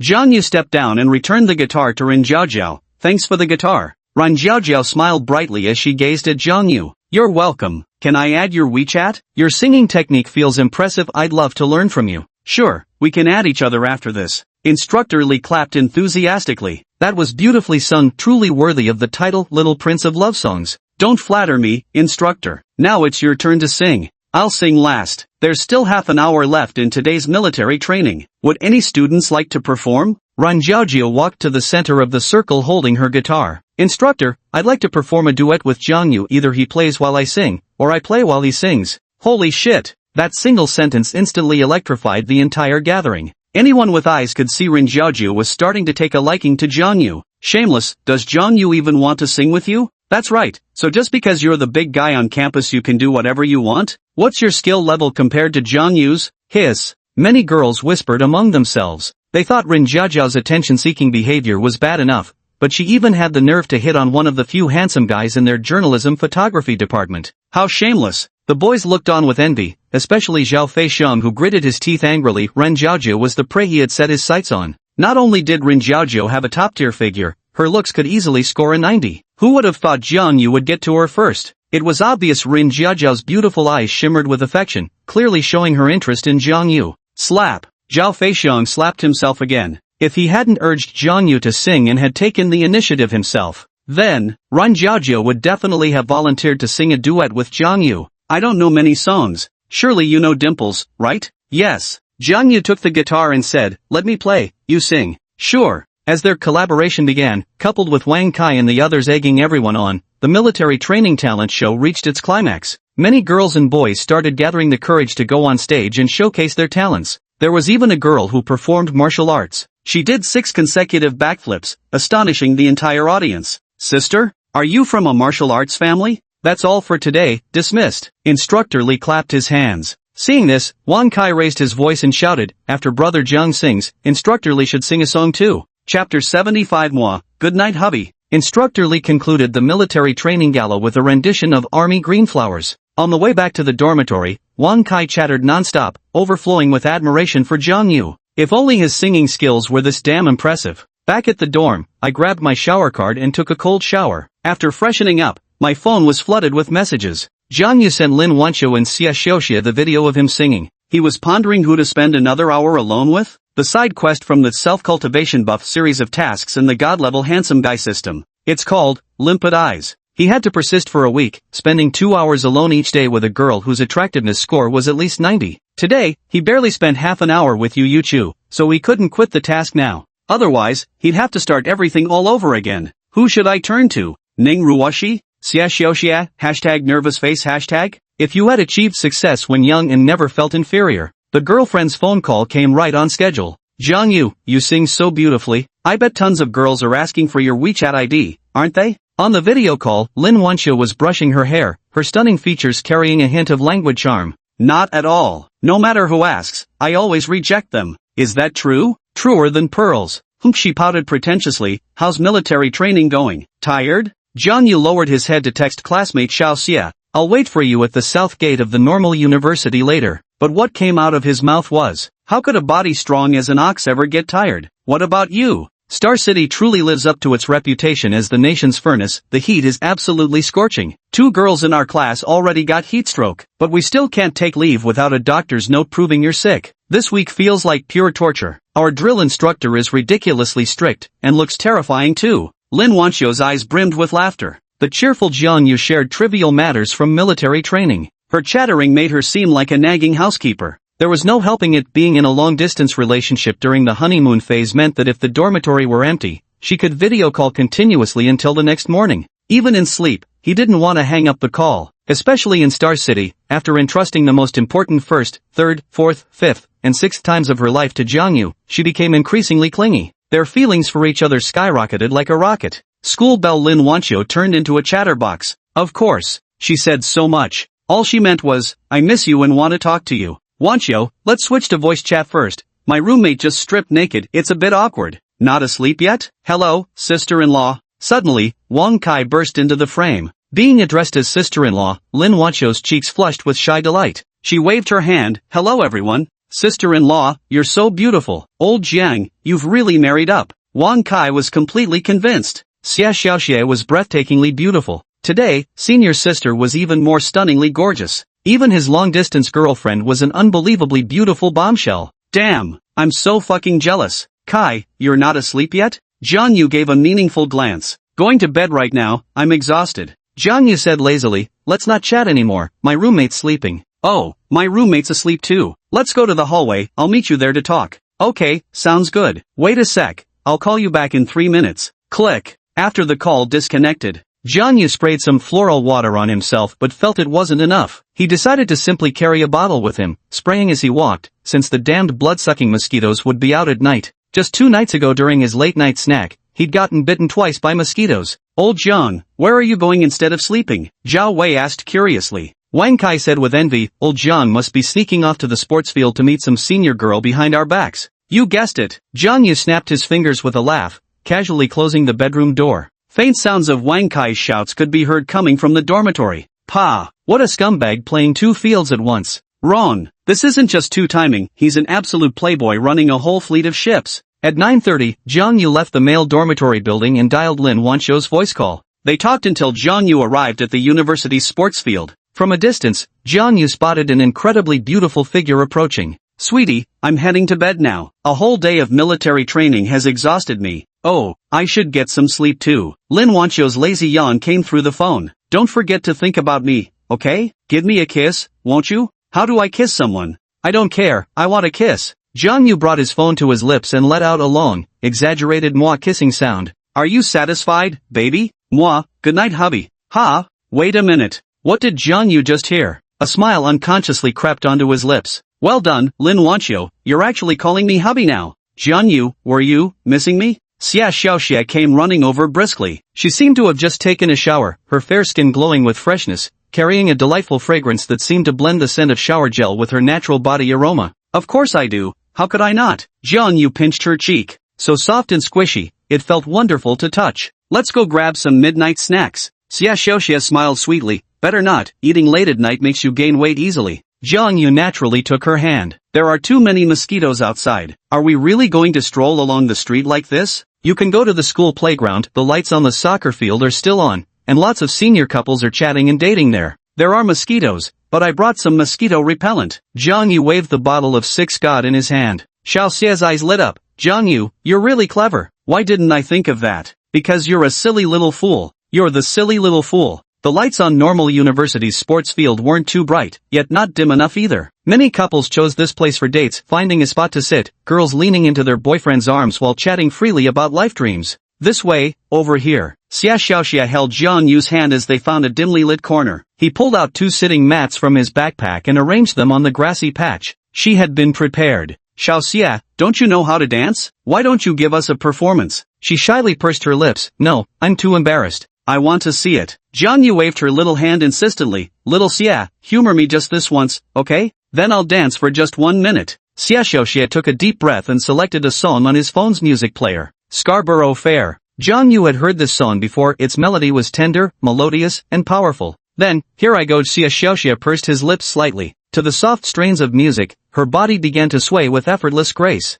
No wonder she's a dance major, she does have a flicker of natural talent for it. Xia Xiaoxia gracefully extended her arms, spun, leaped, her pristine long skirt swaying like a dancing butterfly. Finally, Xia Xiaoxia suddenly executed a perfect split, displaying exceptional flexibility. The flawless curves of her body revealed completely before Jang Yu's eyes. Slender legs, graceful curves, her figure is absolutely unbeatable. The little lady bears such ample bosoms that her blouse strains at the seams, particularly when she bows her head, revealing a dizzyingly deep white valley. Such incredible talent, Xiao Xia. Jang Yu found himself momentarily spellbound. No wonder kings neglected morning court, this feeling of elegance is simply divine. No wonder the ancients loved visiting brothels to listen to music. Especially when beautiful women danced, suddenly doing the splits while gazing at you with tender affection. Who could resist such a move? Do I look good? She shyly crouched beside Jang Yu. "Take a seat." "Oh." Jang Yu casually pulled the little lass into his embrace, and Xia Xiaoxia leaned against his chest,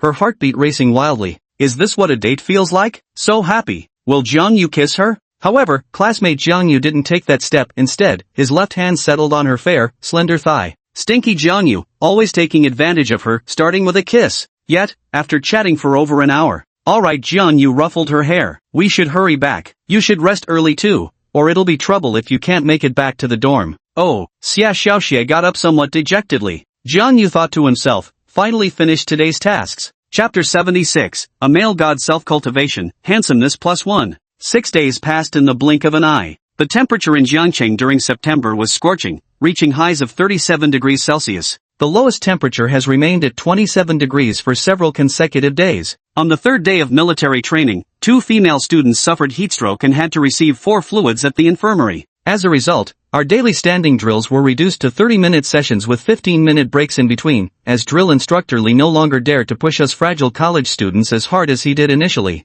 Today marks the final day of military training. In the afternoon, they resumed standing at military attention. After standing for half an hour, instructor Lee gave the order to dismiss. Huaxiang Jingqi Shui. As soon as they were dismissed, a tiny and adorable senior came running over. Thank you, senior. Jang Yu took the Huaxiang Jingqi Shui from Yu Youchu's hand and drank it in one gulp. If it weren't for your electrolyte drink, I might have gotten heatstroke like the other students. Thanks a lot. No need to thank me. Hearing Jang Yu say this, Yu Youchu felt a surge of sweetness in her heart. Is little Shueti looking for Jang Yu again? Jang Yu's already caught the attention of the female wolves in our group. If you're interested in him, you'd better make your move fast. The 2 girls beside them teased. Ran Jiaojiu had already set her sights on Jang Yu. During the military training camp's occasional talent shows, she often dragged Jang Yu to sing with her. Yu Youchu's face flushed crimson, her shyness overwhelming. Teased by the 2 junior female classmates, his delicate face turned as red as if it could drip water. Go away, stop flirting with my senior sister. Jang Yu waved his hand dismissively. What do you mean your senior sister? Yeah, explain it quickly. Wow, the blushing senpai. She's just a little bit kawaii. They thought it would be better for Jang Yu to be with the adorable senpai rather than that show-off green tea bitch Rin Jiaojia. I'm really done with you guys. Jang Yu took Yu Youchu's small hand and led her under the shade of a nearby tree. Then, he released his grasp. He held my hand. Yu Youchu's delicate face flushed scarlet with shyness. Senior, could I add your WeChat? Sure, she responded like an adorable little angel, obediently pulling out her Redmi phone. I don't like steamed buns, but luckily I'm not one of those who hate coriander, Jang Yu remarked thoughtfully. Yu Youchu asked softly, do you want to practice calligraphy together at the library tomorrow? Training has been exhausting. How about I ask you out after resting for a few days?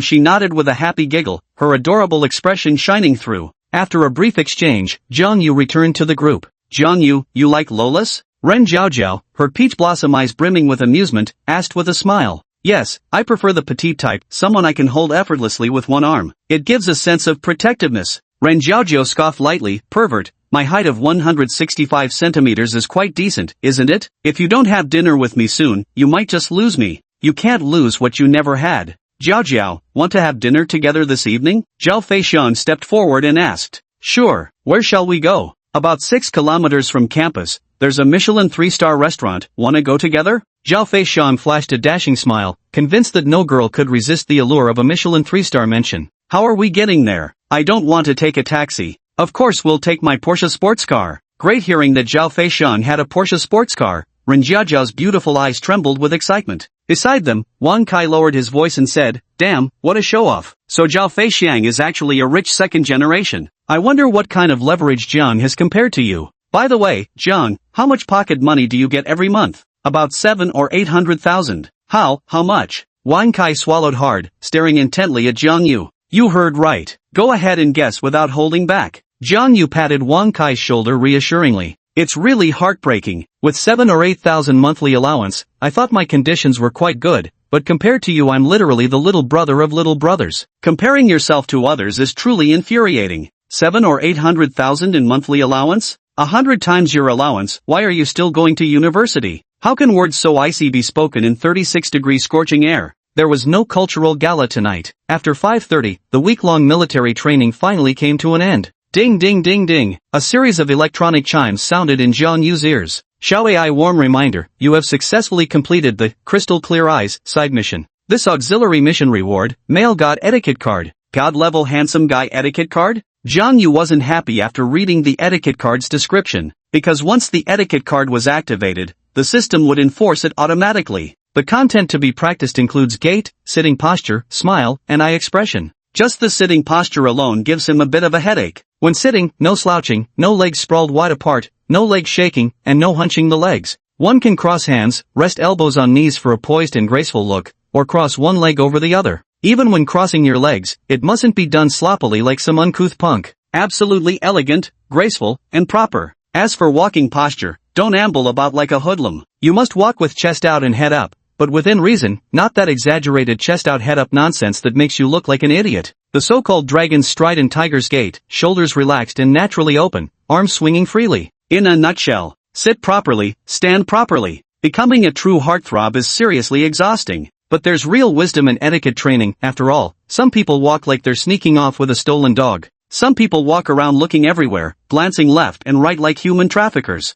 Note, once the etiquette card is activated, the system will enforce mandatory completion. After 1 week of etiquette training, an additional God-tier assistance skill will be rewarded. God-tier assistance skill? Don't mistake the system's so-called minor skill for an ordinary one. For example, simply rewarding a car would result in a top-tier luxury SUV. Jang Yu's eyes lit up. To put it bluntly, etiquette cards require training from childhood. The demeanor of nobility can't be imitated later in life. It requires a certain foundation of knowledge and cultural literacy. Why do dance department girls have such graceful charm? It's not just about having a perfect figure, it's cultivated from childhood, combined with their skill aura, making dance majors appear exceptionally elegant. What exactly is a perfect course? Walking while looking around, even if they don't drool at the sight of beautiful women, their minds have already fantasized 10,000 times. In just a few seconds, they reach the level of hate-filled frustration. If a gorgeous woman looks at you and you timidly avoid eye contact, only to leer at her retreating figure after she turns away. Congratulations, host, for completing the self-cultivation buff of a male god mission. Reward for this mission: Radiant Energy Buff card. Activate it. The next second, a transparent card flew into Jang Yu's forehead. Vigorously handsome buff card. Note, after using this card, the host's appearance will be greatly enhanced. Remove 50% facial melanin. Metabolism +5. Skin smoothness +5. Skin elasticity +5. Vitality +5. Charm +5. Appearance +1.